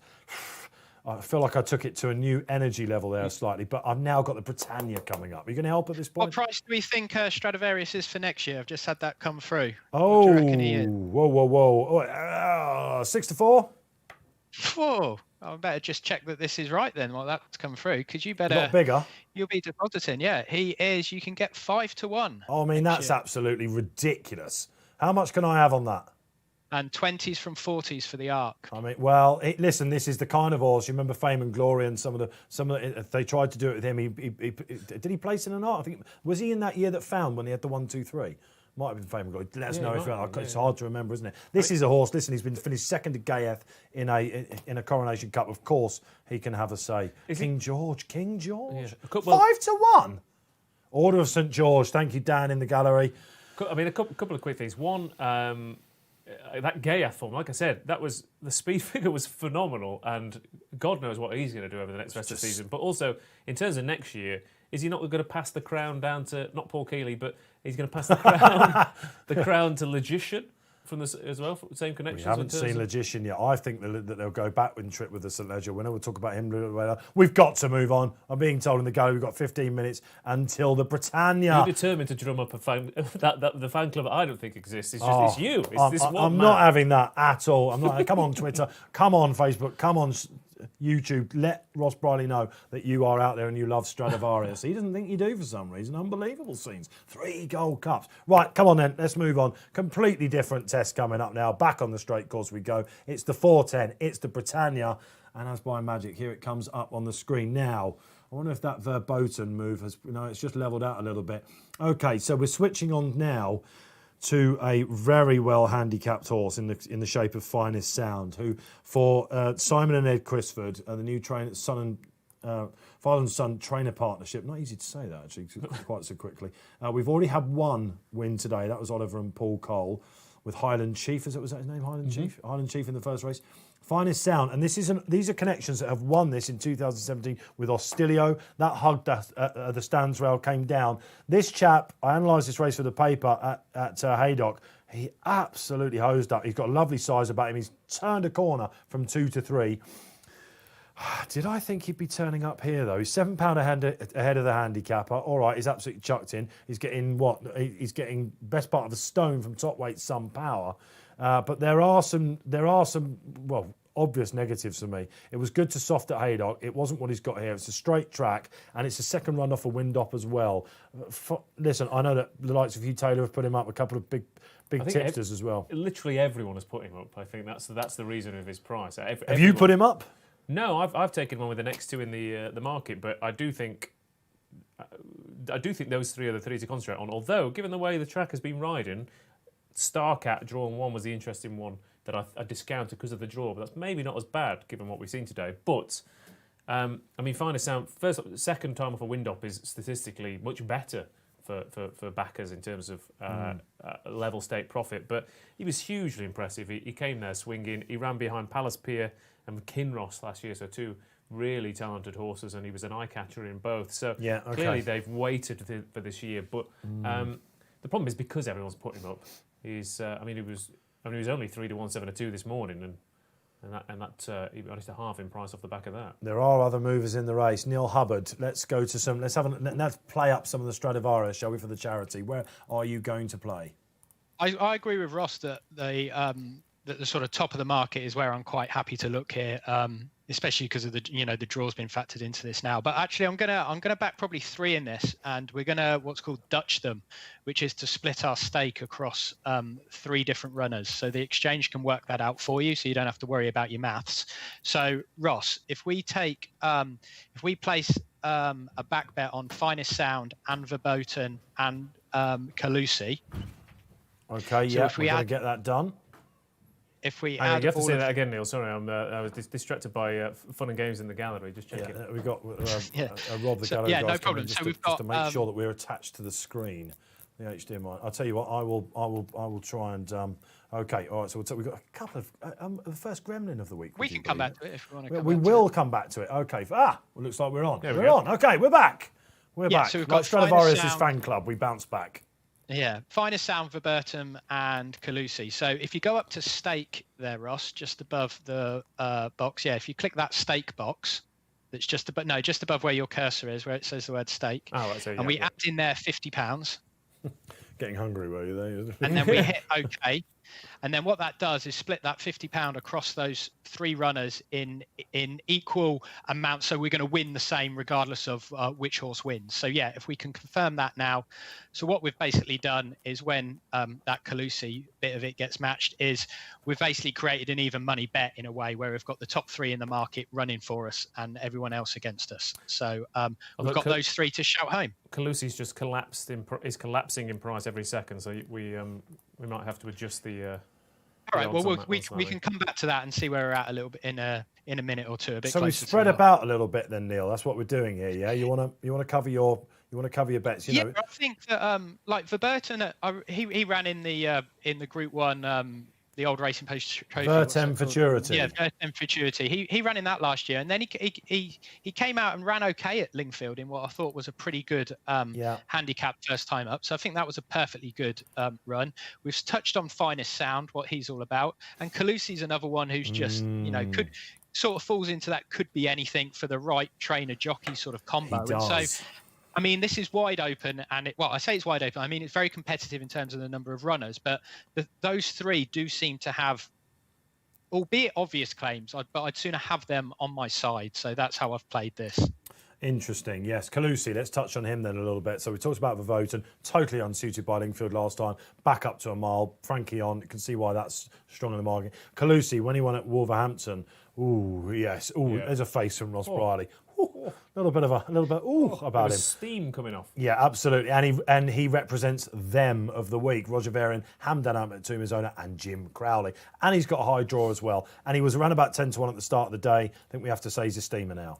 Yeah, I mean, he would have been one of my strongest bets of the week if it hadn't been for the ground, which is that because that's on a sound surface. Given the way he went about both his runs, I think he's potentially way ahead. He looked like a group horse, didn't he? At Wolverhampton, yeah. He travelled into it like an absolute dream. The speed figure was phenomenal. Was it? Okay. It was really, really good, and the races have worked out well. So I think. When I saw him draw 19 a couple of days ago, I thought, "Oh, here we go. We're laughing here. He's going to have a massive chance." But then, the forecast rain. Now, I'm not saying he's not going to. He's a Dalakani mare, isn't he? For anyone who doesn't know, that's his sire, and that you tend to associate that with mud flying. Really, it should be fine. But there's just always that when they've never run on the grass, there's always just that worry in the back of your mind. And is this a little bit like Lord Tennyson in yesterday's Hunt Cup? Just the 2 runs, the inexperience.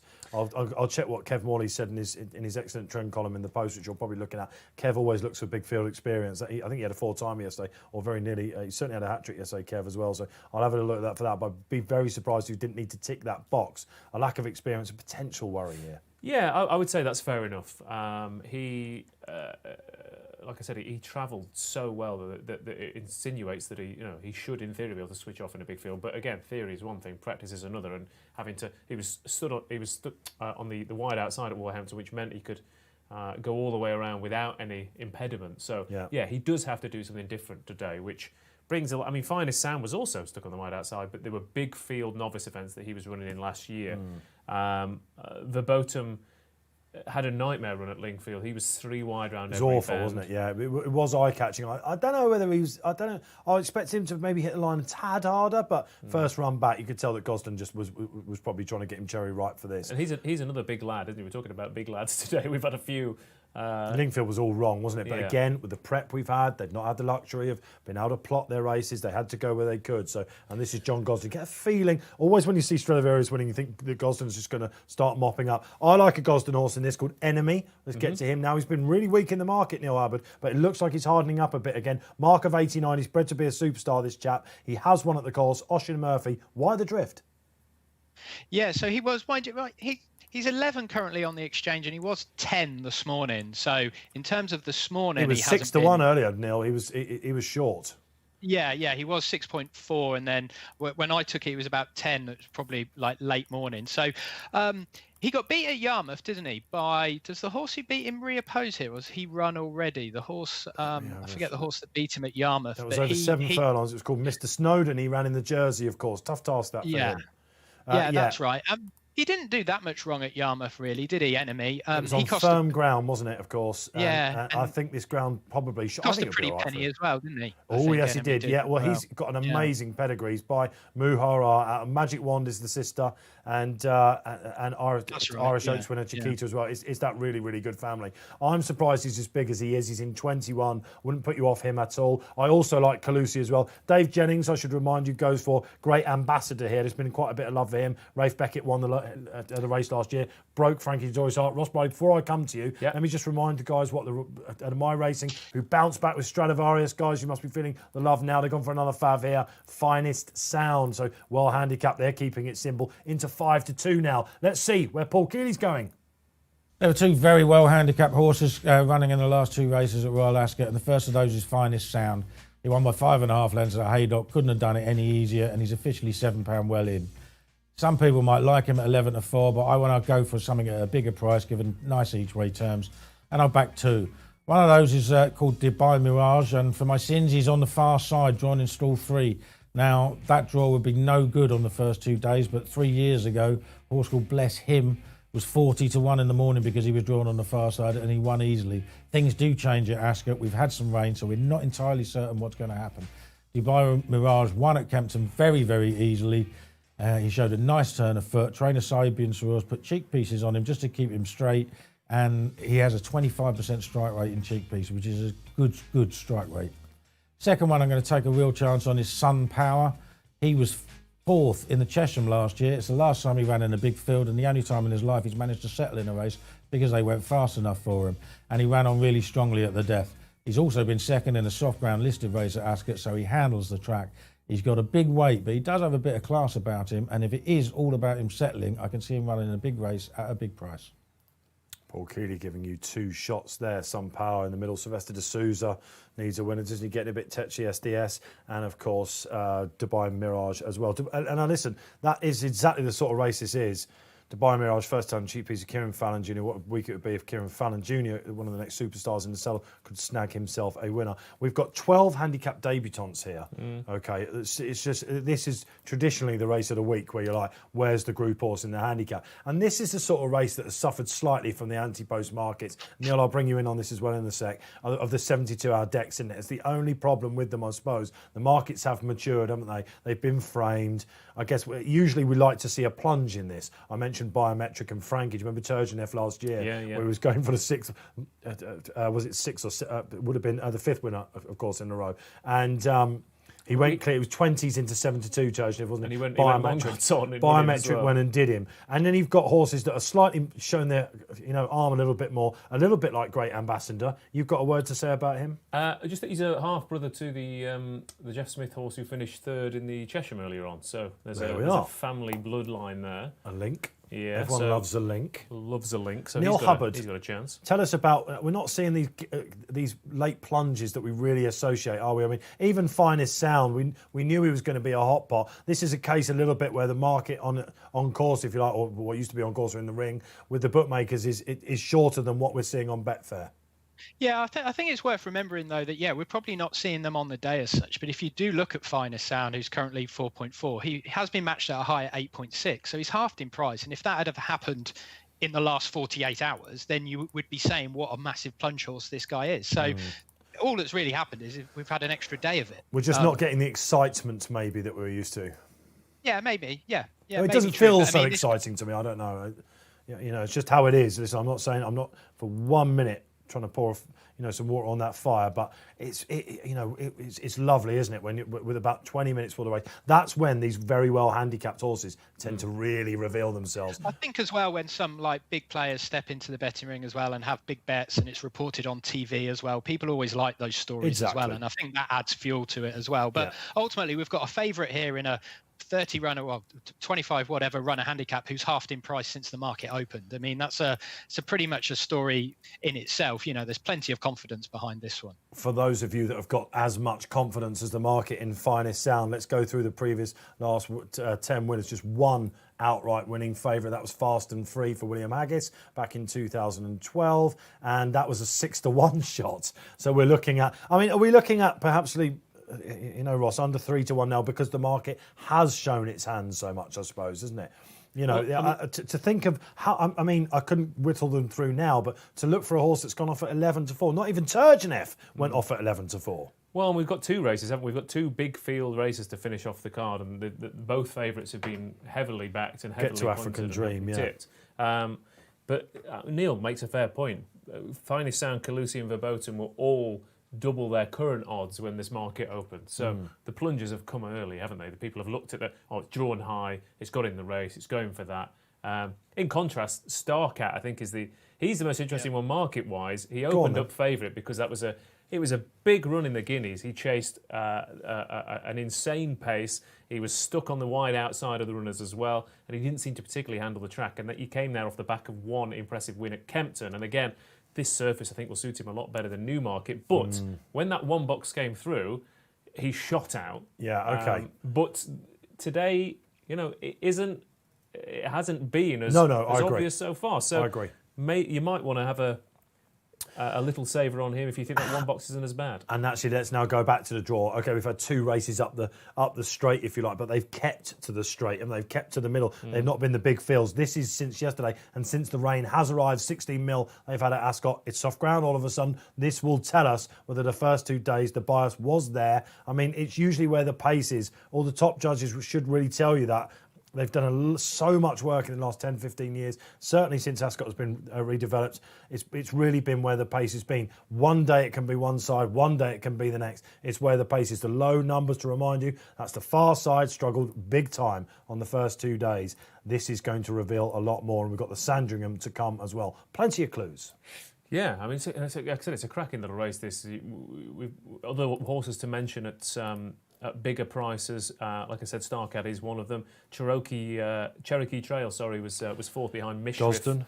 Yeah, at Newmarket. Again, that's another one whose odds shot out because of the draw, but he's been gradually edging back in.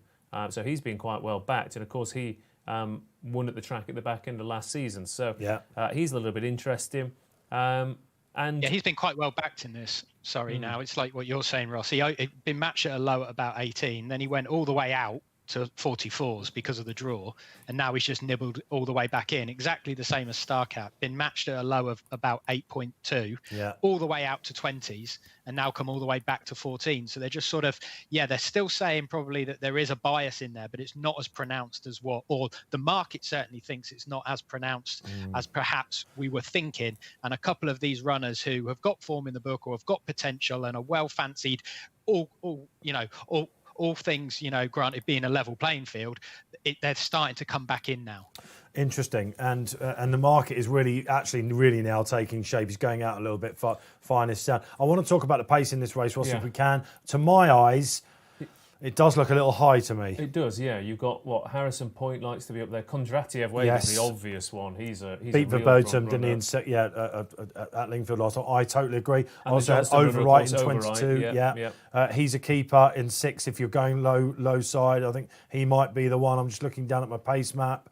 Starcat again could be up there. I suppose you're hoping Cherokee Trail is the one that gives you the real toe in there potentially. Yeah, I mean they could be over there on their own, dueling it out on that far side, because they're both quite well fancied runners who do like to go from the pace. It will be interesting Ross, to see. How's the market looking with Calusi? I don't suppose we've been matched on that. You did get good matched. shouts, yeah. yes. Oh, okay. It zipped out and then zipped back in again.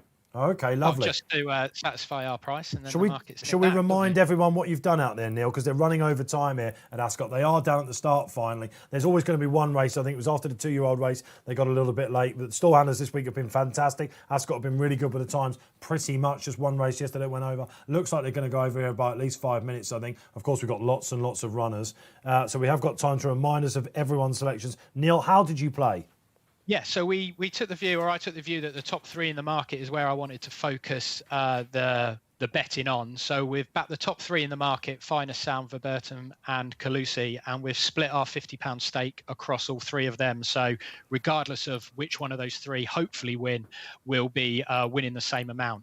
Just interesting, just notice Finest Sound, same owner and trainer as Ostillo. Yes. Yeah. In he won it 2017. a couple of years ago. Absolutely. Yeah. He made a beeline for the rail and just kept going that day, I seem to remember. Yeah. Enemy looks really strong to me as well. Starcat, a bit of love for that now as well. I'm hoping Enemy wins. Remind us, Ross, where you're going. I've dutched the two between Calusi and Verboten, but I do fancy Calusi strong. I think he's a really nice type. Like I said, if he handles conditions, I think he's definitely, by the end of the season, going to be way ahead of his mark. And obviously the way both trainer and jockey have been going this week, things all pointing positive towards him. And like I said, this race is a real pointer towards what's going to win in Hong Kong in 12 months' time, because normally they get sold to race out there. Or indeed Australia. Let's hope that does turn itself on its head, like racing has turned itself on its head. We are approaching the Britannia Stakes here on Race Day Live. Penultimate race for us on the show. Hope you've enjoyed it so far. It's been an absolute cracker today, hasn't it? Stradivarius raising the roof off. That was an absolute beauty, but we've seen some really good performances.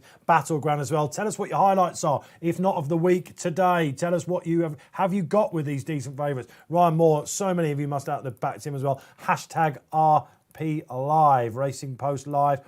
Betfair Exchange in conjunction with myself, Dave Orton.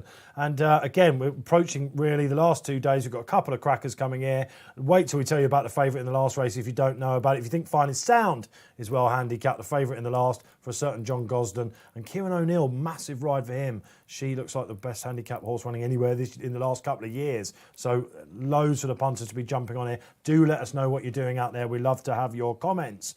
Ross Brierley, final thoughts.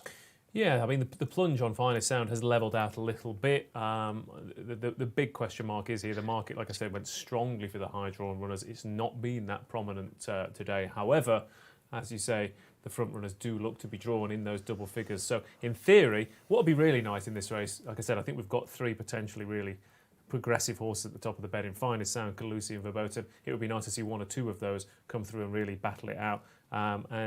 Your Enemy has been very heavily backed as well. The Verboten drifting out, Enemy coming in. But for me, I hope Calusi's as good as I thought he was based on that Wolverhampton run. Yeah, you've still got time to look back at that, by the way. If you haven't seen Calusi yet, I'm not sure. Always, have your cards open. Do look at the runs. It's so important. Eyes over ears. Don't forget that. And you get that in the members section of the Racing Post. Of course, proper gamble now on Calusi. That's made Frankie's mount verboten go out. Frankie will be hoping desperately to get the quick-fire double and go one better than he did in this year. You just get the feeling that the Frankie factor could be about to explode on Royal Ascot Week. We've still got 2 sizzling days to come. Plenty of Group 1s along the way and supporting acts as well. Now, chaps, I'm going to need a little bit of help here in the commentary. Just the 24 runners. Do you want me to spotter? A definite spotter. That would be fantastic. You're getting back your jumps out there. Yeah. It's not the Grand National, but it will be as big as that to me. Neil Hubbard, I want you to keep a very close eye on the market here and see if anyone's latching on, if anyone's spiking out, because that will help me spot horses in the run. A lot of blue colours here, a lot of Hamdans, but we'll get it for you. We'll call it as best we can, as the last couple do indeed go in. What this isn't the 440, is it? But it's not far off, given how. This is the 410. Does it feel like the 440? I think. I don't know if that Stradivarius fan club has clearly been celebrating after the Gold Cup, because they're 8 minutes late off. Correct. I tell you what, it's not Sandown. This is Royal Ascot. Yeah, right. I mean, listen, over the years, I mean, we've been talking this week about different jurisdictions. In America, you go and look for the 10:10 or something like that. It's not off till 10:30. Is it in France? It doesn't seem to matter what the times are. Very punctual in Australia, and we like to be here as well. They've been spot on all week, haven't they? So we're 4:18 at the moment as well. So they're going to be getting a rush on for the last race. And how many runners we've got in the last? Oh, yeah, just the 18. So real conundrum for the track officials, I think. But overall, they've done extremely well this week. We have to say that. It's been a great spectacle, really. A much better spectacle than some sporting returns this week, that's for sure.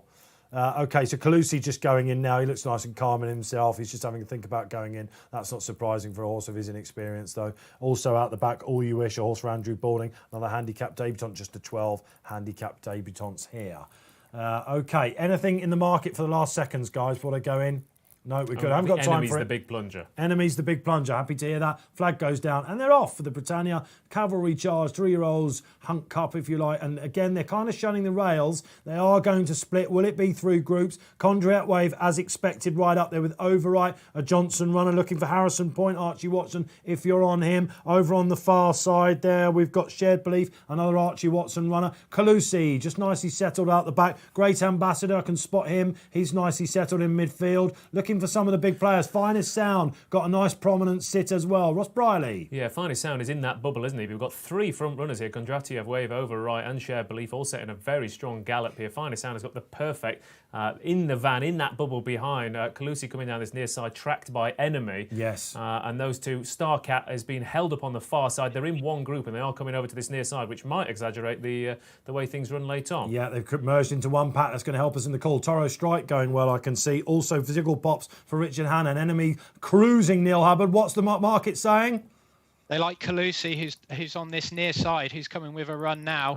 Calusi's just about fav with Finest Sound. Enemy's tagging on to him, so it's near side again. The low numbers are struggling. Here comes Calusi. Here comes the group horse. Enemy surely the only danger at this point. Ziggle Pops is trying to get back into it from the pace. Overright, Finest Sound looks good. Calusi goes for it. He's hanging all over the track. Gives Enemy another chance. Here comes Finest Sound. He's giving him a chance. The market's pretty much got it right. Enemy's still running on a little bit one pace. Calusi's going for it. Ross Brierley's getting it. This is an absolutely fantastic finish. It would have been near side. He's hung all over the track. It doesn't matter. Go collect. If you're on the plunge horse, just looking for the minors, it's going to be Finest Sound with Cherokee Trail and Enemy. Cherokee Trail and Enemy on the far side. I think we can say, guys, that is a very, very classy performance and a very good Britannia Stakes. Jim Crowley, what a grin. You don't often see Jim doing that. It's like he's just sat on Batage. If he hadn't have hung Ross Brierley, how far would he have won? I mean, that was big, wasn't it? I mean, he's won on Montatham today, who obviously won the Jersey early on.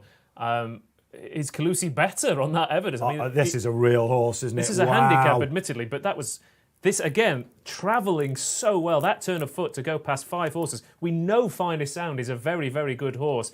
I think he's hung because he's almost surprised himself how much he's managed to find from the locket. That is a serious performance. Neil Hubbard, tell us about the market. How big did he go? How short? I mean, how big did he go?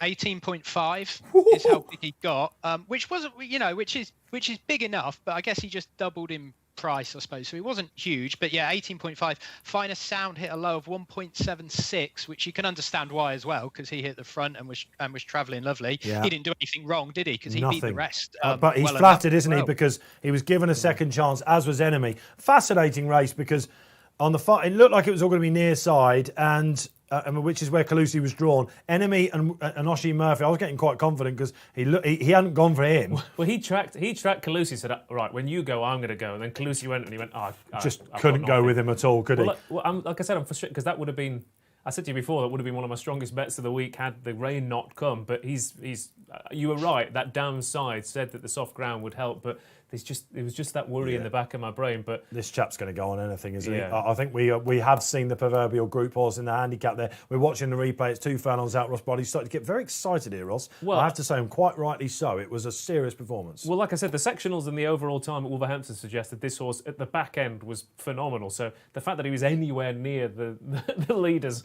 come the point he was, I thought. The way that horses finish at Ascot and the way he finished at Wolverhampton. It's strong form as well, isn't it? A massive mark-up for Cherokee Trail, who came from stall 2. Ryan Moore was on. He was way back and he's flown. If you plunged on Finest Sound, you've beat the rest by 5 or 6 lengths and you are sat there going, how the hell have I not backed a winner? Roger Varian. He's blinder, hasn't he? Though? Roger Varian. Done nothing wrong. What a genius he is. That's a treble now for Roger Varian, isn't it? Fujiwara Prince yesterday.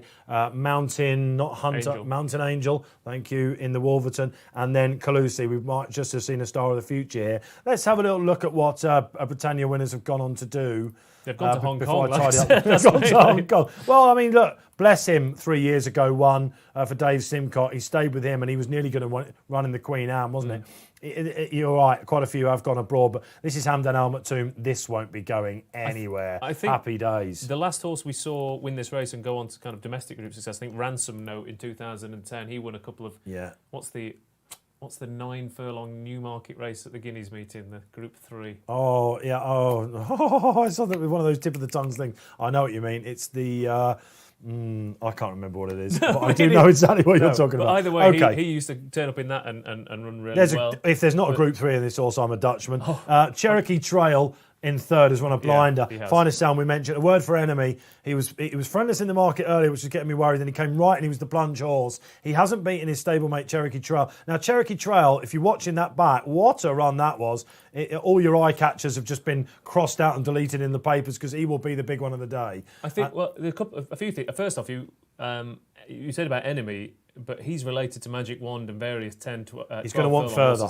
Absolutely. He's run the fact that he stayed on to finish 4th, given how tapped Patoe was at a crucial point, I think is a big plus for him going up in trip. I'm not sure he was in love with the ground either, actually. I think he might have been grabbing that a little bit. But he's by Muhara, of course, who was a champion sprinter. So when you get these horses that are bred on the dam side to stay and by the sprinter, it is a bit of an experiment, isn't it? Yeah, I mean, he was a champion sprinter. That's born out in the training. But he did, he made his early. He won over 7, and then they thought we've got a Guineas horse. So, but he looks to have a lot of stamina and Enemy on his side. But interesting, the horse that most resembled to me was Cardem, who won the Stewards' Cup last year. Yeah, a lot of confidence about him in the Diamond Jubilee on Saturday. And I think he's got a big chance. So, I mean, Jim Crowley is... what a week. How many's he got now?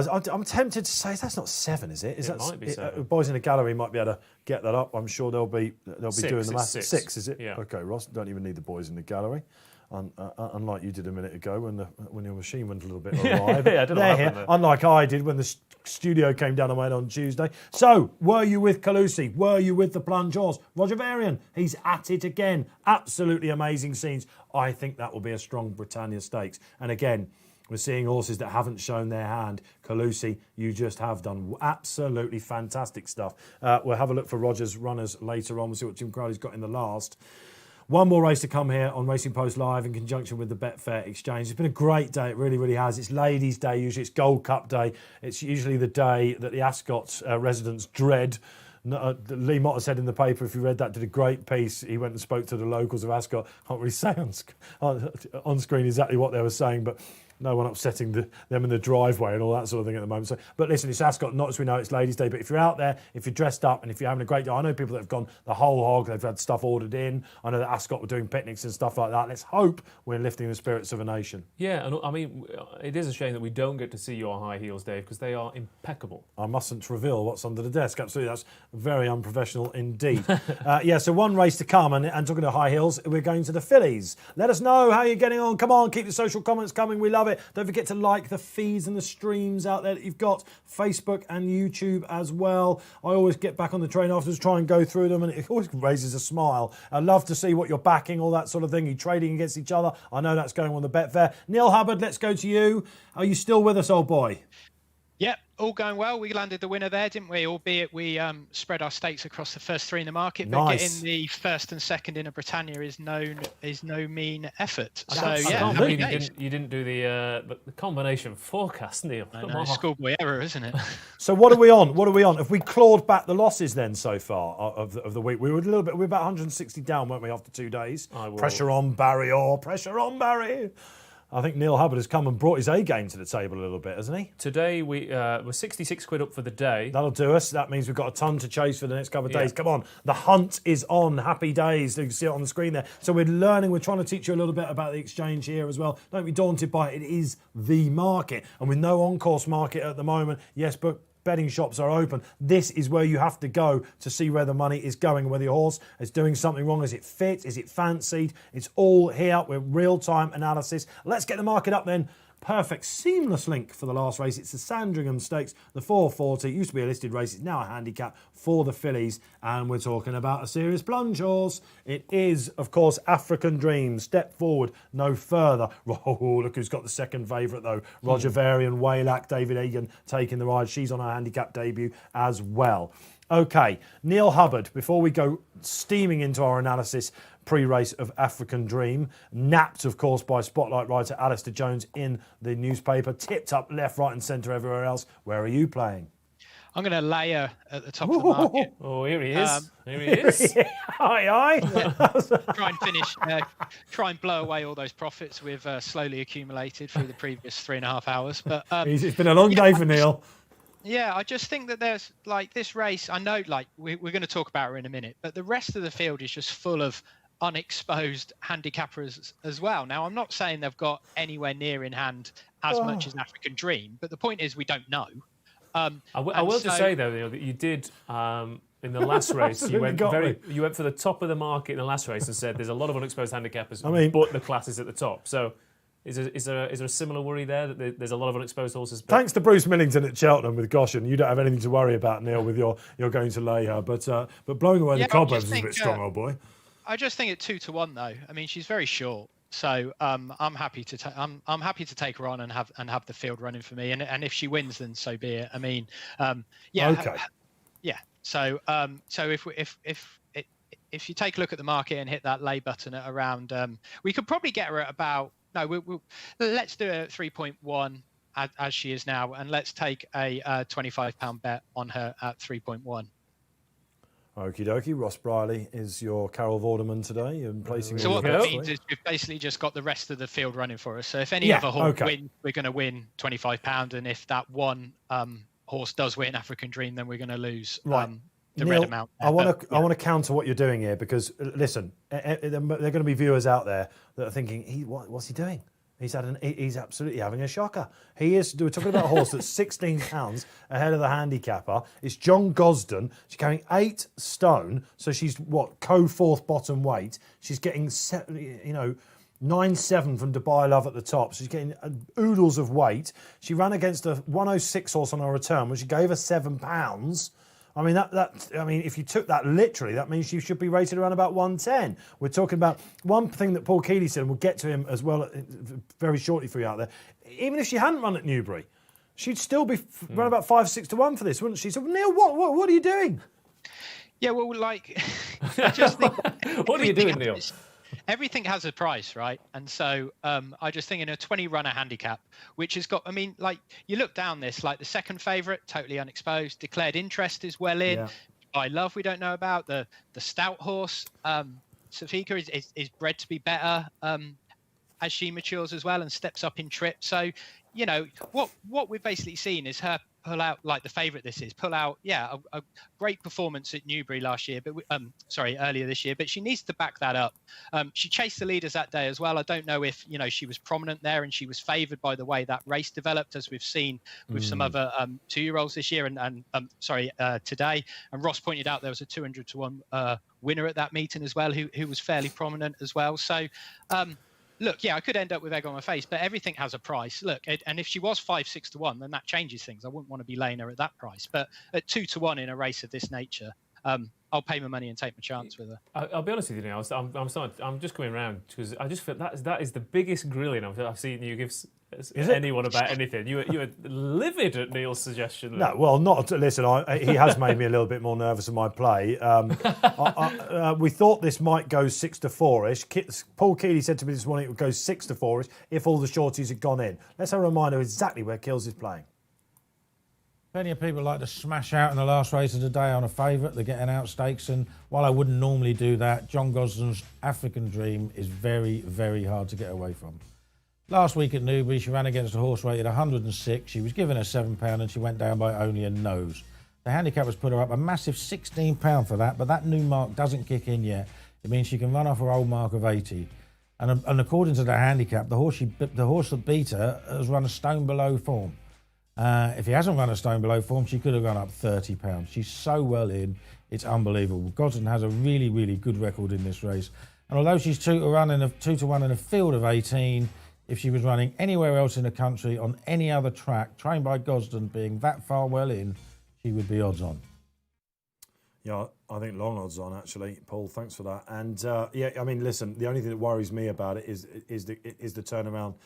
The week turnaround, basically 7 days since she appeared at Newbury, but they must have had this race in mind to get a third run into her. There are 9 handicap debutants here. Actually, they don't need 3 runs, of course, because you can have the 2 runs now. That's the change of the handicapping. So we are talking about some unexposed runners. This brings me on to your selection, Ross Brierley. Rafe Beckett's declared interest, who won a handicap on her third start 9 days ago. Yeah, again, the problem was I also didn't really want to take on the favourite. It was one of those races where, like I said, the speed figure was very good. The winner was a talented horse with good form from last year. The draw is right. The connections are right. As you were saying Paul was saying about John Gosden, won this race a couple of years ago with Persuasive, who then went on to win a Group 1. So he's got previous history with this. £16 well in. There wasn't a great deal about African Dream where I was thinking, there's a chink in the armour here. However, the price had been already gone. Yeah. And if Harry Bentley can get a better position than the 6 box suggests, that's my only worry. I thought she was very interesting. She's very solid in the market, isn't she? Yeah. Can we just have a reminder, guys, on screen of the market at the moment? I can see she's trading around about the 8-1 mark at the minute. Now, with a horse of African Dream in the race, it wouldn't surprise you if it was basically a second fav and 10-1 bar. So she is solid in the market. Let's move to Waylac now then. Wayliac, I should call her. David Jennings has put this up in the Racing Post today. A couple of other shrewd judges are on it as well. Drawn nearer the high, at a stand side, the high rad as well. So it's interesting, isn't it, that Roger Varian has the winner of the Newbury race. What was it called? Stylistic. Sorry? Stylistic. Quite yeah, right.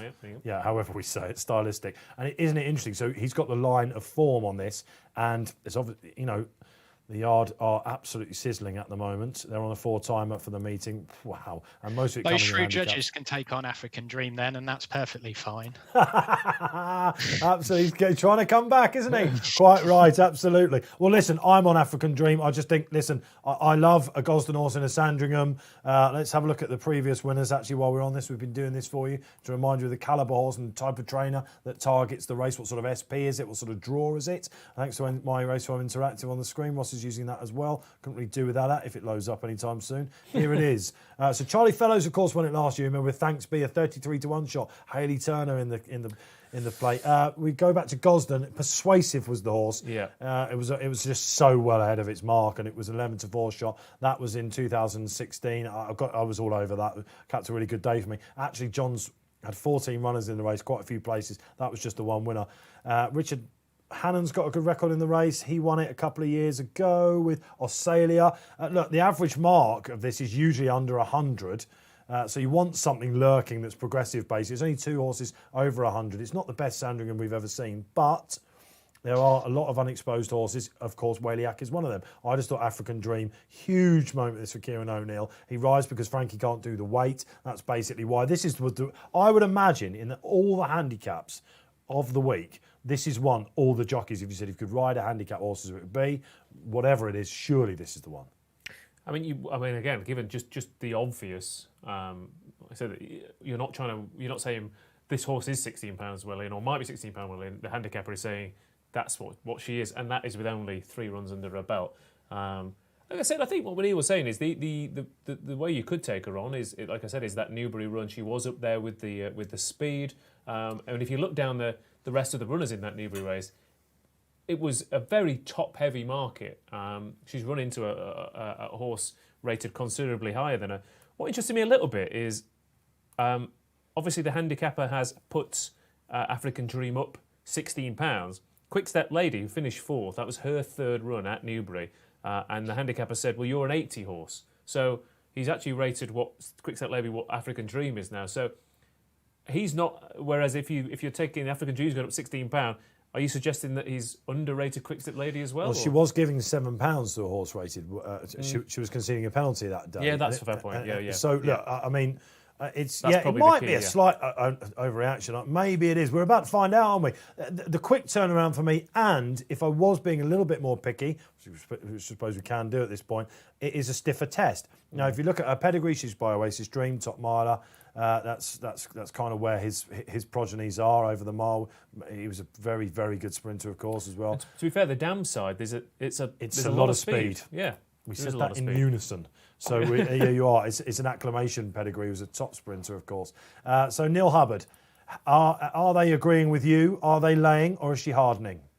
No, she's drifting. She's out to 3.25 from around 3.1. She's 3.3 now, so 3.35. So as we speak, she's 3.4. So yeah, she's drifting quite strongly in the market. African Dream is. Guys at My Racing, they've had a fair day, haven't they? They had a really good week. They've gone for African Dream in this as well. In fact, I think it's their nap, actually. Let me just remind myself on their card. Yes, it is. So napping, they're going big time with me, the boys at myracing.com. Good to have you along with Siders this week. Good to have you out there watching with us. I've had some great comments, honestly, personal messages and stuff on YouTube and Facebook as well. The guys in the gallery love to hear what you're saying. They're the ones that put the social comments up. We've got one. Who've we got? Let's have a look, as if by magic. Zander 6. I've got a treble going. Ooh, with Battleground Stradivarius and African Dream. Come on, the Zander treble. Oh, there's nothing. I was going to say there's nothing worse than waiting for the last race at Royal Ascot when you've already had 2 winners. But when you place a treble like that, you place a bet like that. It's all hope and expectation. And then, can we give him some advice of what to do? What would you do in this position to hedge? I mean, I don't know. Is it Zander? Is it Xander? I never really know. I always say Zander. I think you're a Xander man.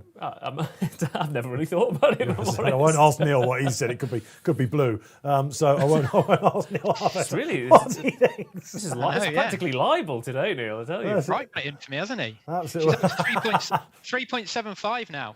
African Dream. Wow, that's a proper drift. Yes, okay. Yeah. So they're not quite Stradivarius proportionate, but this is punters trying to take them on then. So if you're a Xander, what are you doing now? Well, what I was going to ask Neil was what price did she go when beaten by Stylistic? Because she did go fairly short. Yeah, how low did she go? She went. He's at it again. Here he is. She hit 1.4. 1.4. So, I mean, bear in mind she was 10-1 SP. So, if you are going to hedge her, I mean, she's going to go. She's well drawn. She's a strong traveller. Every single punter in this race is going to have their eyes on her. So, she's going to go shorter than. She's going to go not far off even money, even if she gets beat. So the on-course, not the on-course, but I must remind myself there's no. There aren't on, of course, and I think we are missing that very much. But the industry SP out there at the moment is 2-1. They're not wanting to go above that 2-1. Why? It's Gosden. That's why, with a horse that's just got the casual £16 in hand and has a fair draw. We should mention that as well. 14 of the 18 runners. So Kieran O'Neill's. I said to Paul Keeley this morning, I said, think he'll be feeling the heat a little bit. So, I mean, listen, he's ridden some absolute superstars for John. This is his moment to shine. I think this would be a great story if Kieran can get this over the line as well. Hopefully, he's thinking to himself, I just need not to fall off. Yeah, so he doesn't fall off. Yes, that would be quite the end to the day, wouldn't it? Yeah. I hate to know what octaves you would hit if he fell off in the final furlong. Yes, that may well do me in.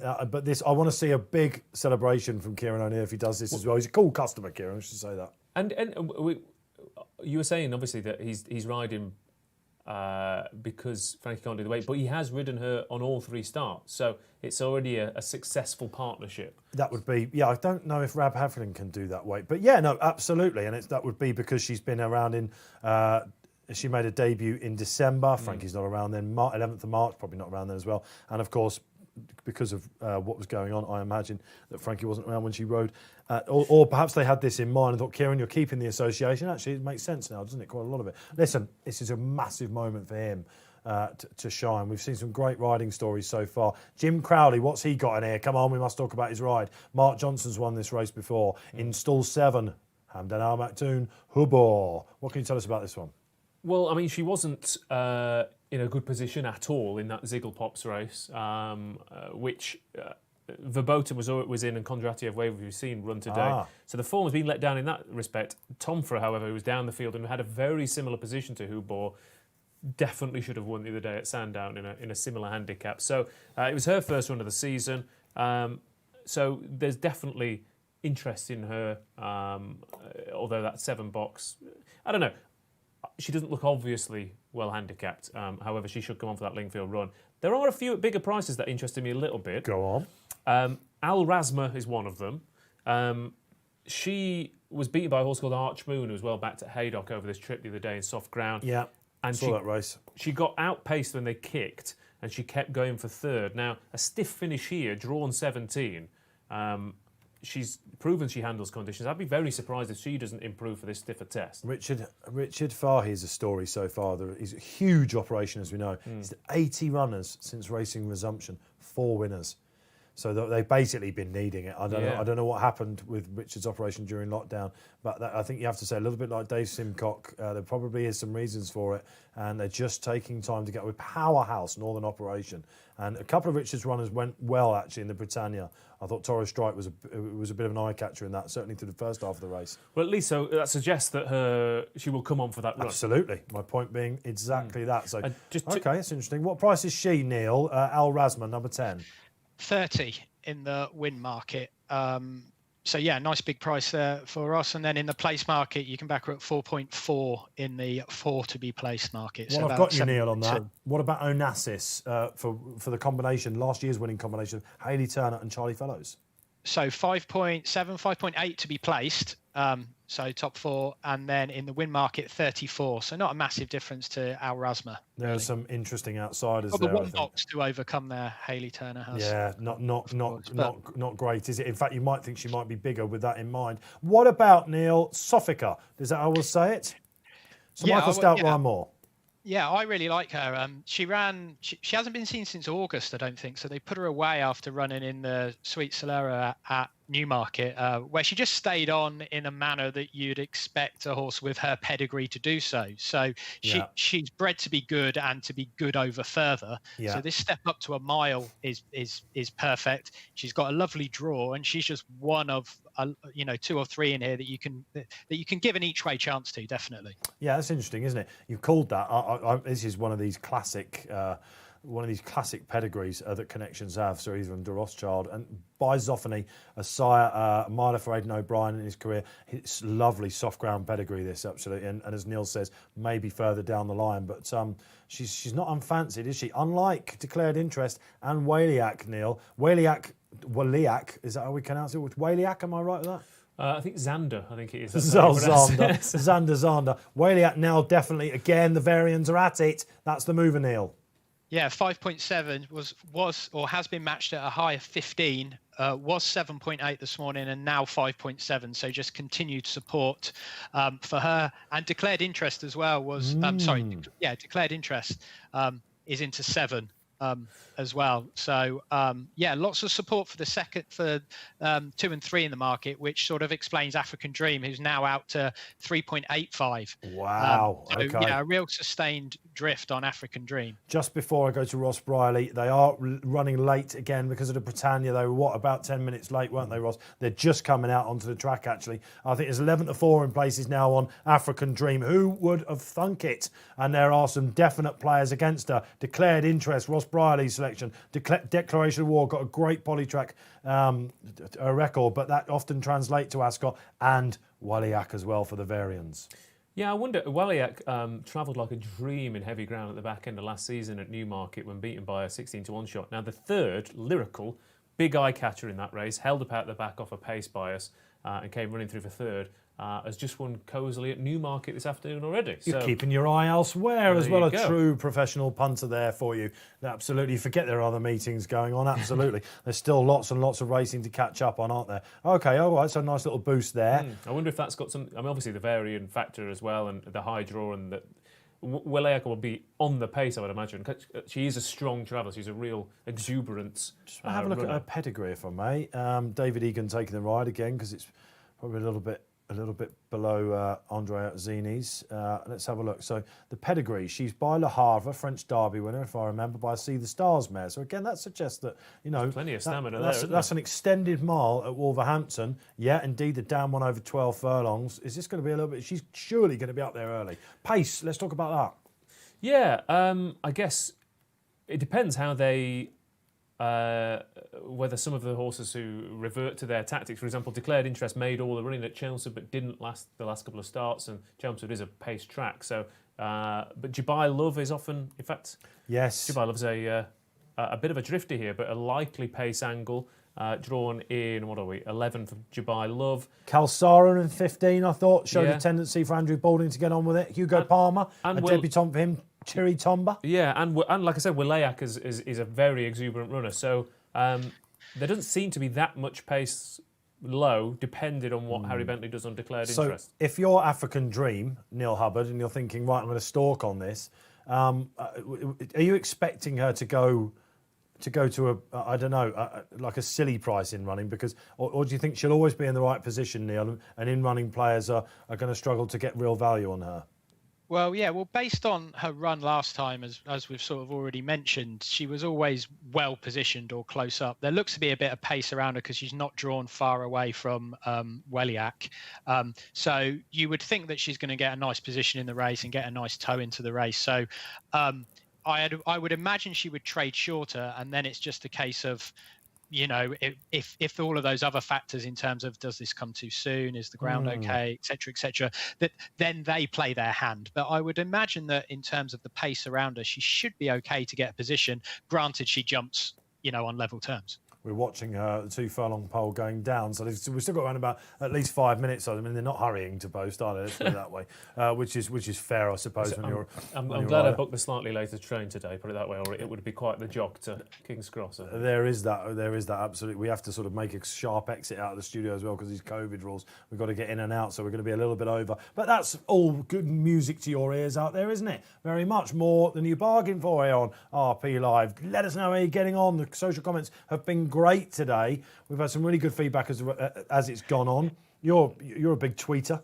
Have you been following the Not as much on Twitter. No, I've had to. If I'm honest, the last few weeks So start a lockdown. You constantly scrolling. Okay. I've taken a back step. It's been brutal, Twitter, isn't it? It's been a cultural war of brutality. Well, I mean, there's a lot going on in the world, and you can spend several hours absorbing it all and get quite exhausted. So it's not good, is it? For the mental health, being constantly bombarded by news is quite exhausting. Now's the time to be jumping back on. Surely it's all good. We've got the Royal Ascot is on, isn't it? Apparently, this has solved all the world's problems.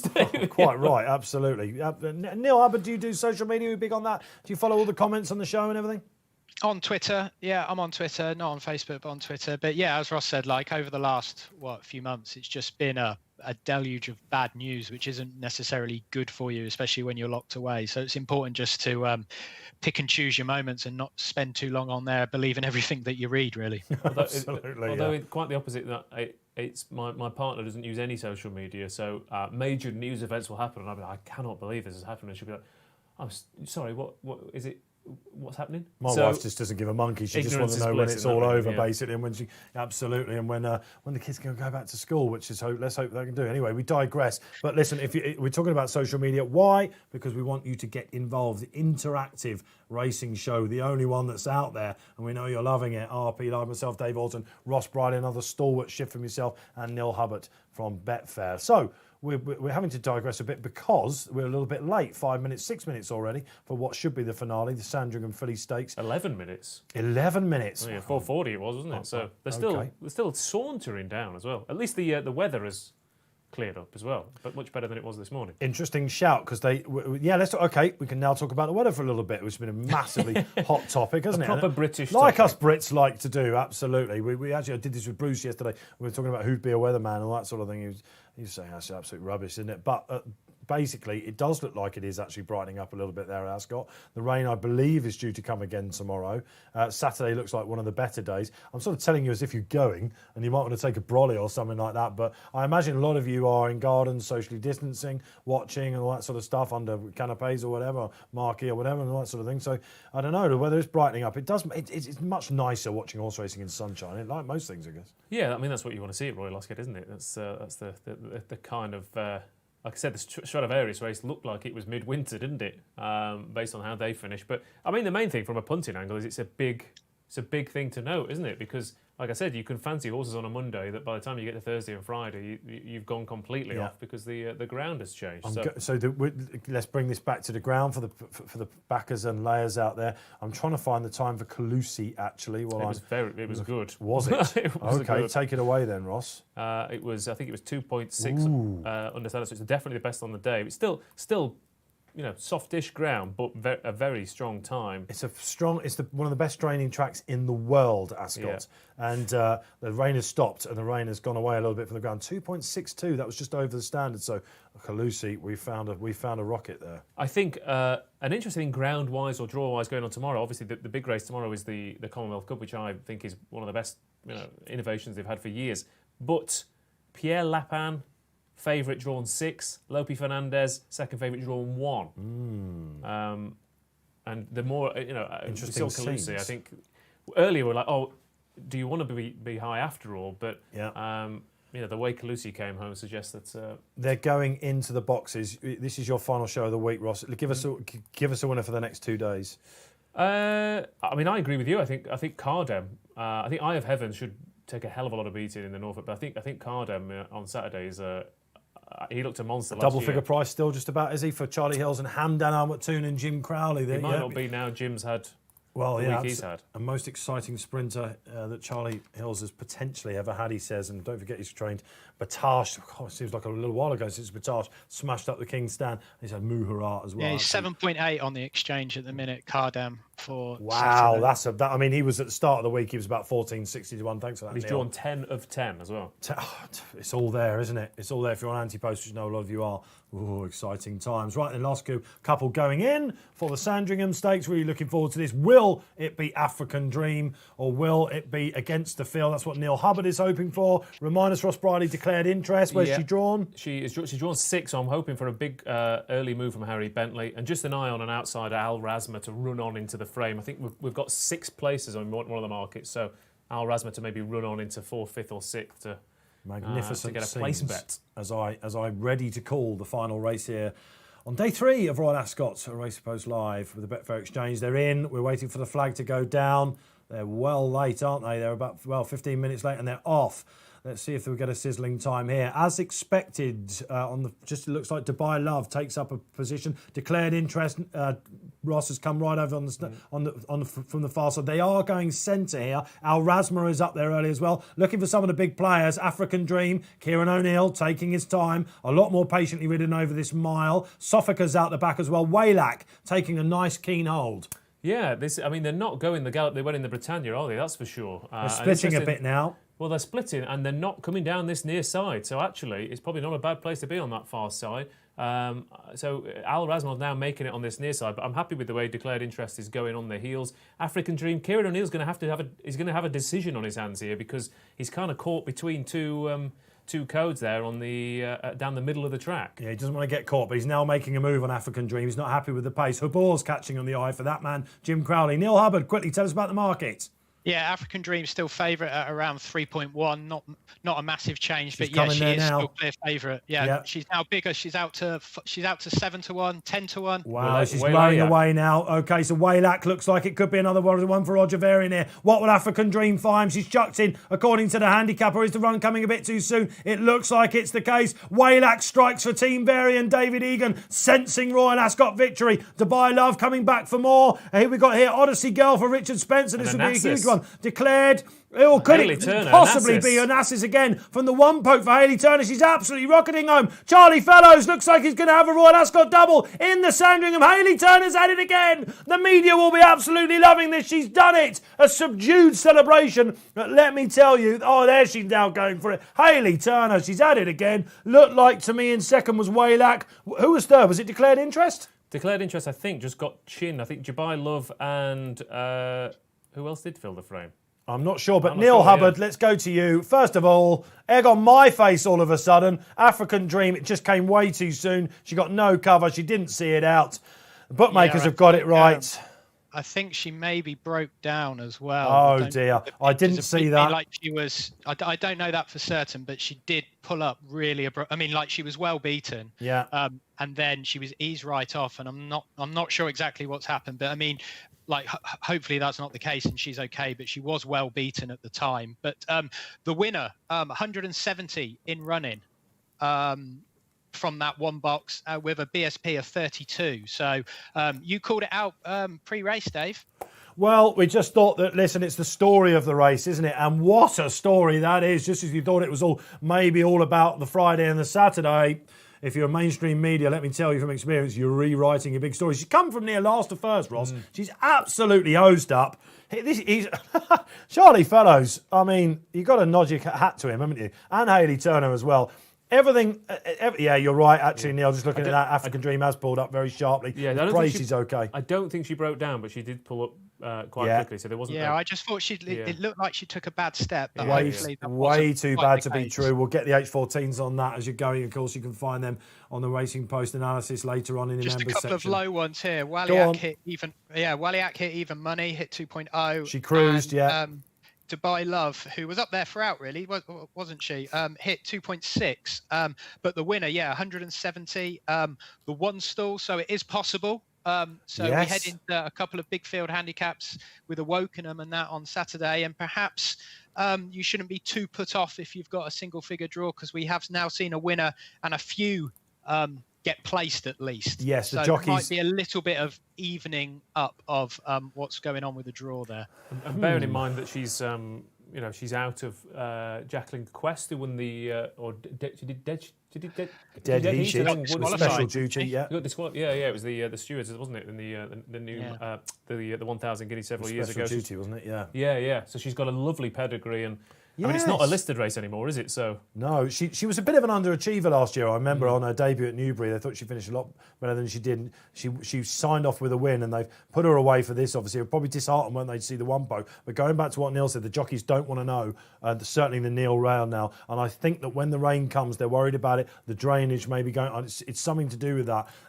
Again, Waylak took that sort of nearest route, took the Calusi route, if you like. Well, I mean, we were saying about Waylak's pedigree as well, so I think she's probably the one to take out of it going forward in terms of stepping keen as well, wasn't she, through because they restrained to that little bit more. But big and Onassis, you saw that wonderful camera angle. She went past 6, 7, 8 horses on that far side, but a pretty dramatic enter. But it's lightning has struck twice, a 33-1 shot ridden by Hayley Turner, trained by Charlie Fellows. Yeah. Who needs to study the form book? You just go on what happened last year and do it again. Well, lots of people look for trainers who are creatures of habit, like Neil said, jockeys were. So absolutely, listen, it can happen on the far side. I've got a feeling tomorrow in the big, split races, they'll probably be coming down the middle. That looks like it's want to be. Hey, we're not worried about the draw all of a sudden at Royal Ascot. Isn't that absolutely lovely for you all out there? Okay, so that wraps us up. So I got the result It was, of course, Onassis beating into second Waylack. Waylack, my goodness gracious me, what a week you must have been having if you've been backing all of Roger Varian's horses. In third was Dubai Love, the top weight, really big run there, back on turf for her. And fourth, right down the bottom, Thierry Tomba for Hugo Palmer, snatched into the frame. Declared interest was back in fifth for you, Ross Brierley. Yeah, chinned out of fourth place. But yeah, did a little bit too much, but ran a good race. But yeah, I mean, I was saying to Dan off air that my biggest bet at last year's Royal Ascot was the second in this race, Magnetic Charm, and I looked at it and I thought the fellows. Was the horse, wasn't it? Yeah. Yeah, and the Queen's horse as well, and I couldn't believe. I was devastated that a 33-1 No Hope ridden by Hayley Turner come out of the cloud. So I'm just glad I didn't play the same in this race. Otherwise, I would have been having the same feelings. Yeah, well, the guys in the studio will probably want us to wrap up soon, so let's start to do that now. Okay, so Neil Hubbard, let's just talk about the profit on the day that we've got, because thanks to you, Neil, we've had a good day for the charities. We should say that all of the profits from the Britannia handicap went to the COVID and the Cancer Trust. I think that's where we're going to go now, by the way, according to Neil as well. We've been waiting to see what charity we're going to give it to as long as we do come up. And I've got a good feeling about the week now, thanks to Neil Hubbard on day 3. Yeah, 90 quid profit, although I am going to take some of that credit. No, we don't need to talk about that, Ross. Of course, the bet that was never laid, the battleground lay that never was. All right, so it's been a great deal. Neil, thank you so much for coming back onto the show. You'll be back on Saturday. Yeah, for the final leg. Looking forward to it, Dave. Absolutely. Thank you to Neil Hubbard from Betfair. Ross Brierley, second day of the week. Absence makes the hearts grow fonder. I'll see you, I guess, if not for the Derby, then maybe for the Goodwood or something like that. Well, you'll be back down? There's a whole host of incredible flat racing to come, Dave. So let's hope... let's hope I'll be on the train on me Todd again. Yeah, absolutely. And good luck for the rest of the week. And remind us your big bet on Saturday. I think you're right. I think Cardam's got a cracking chance in the Diamond Jubilee. For that man, Jim Crowley. So this is me, Dave Orton, signing off. Great to have you along board again for day 3. 2 more days to come, 15 races, some great one action all the way. This has been Racing Post Live with the Betfair Exchange. See you tomorrow.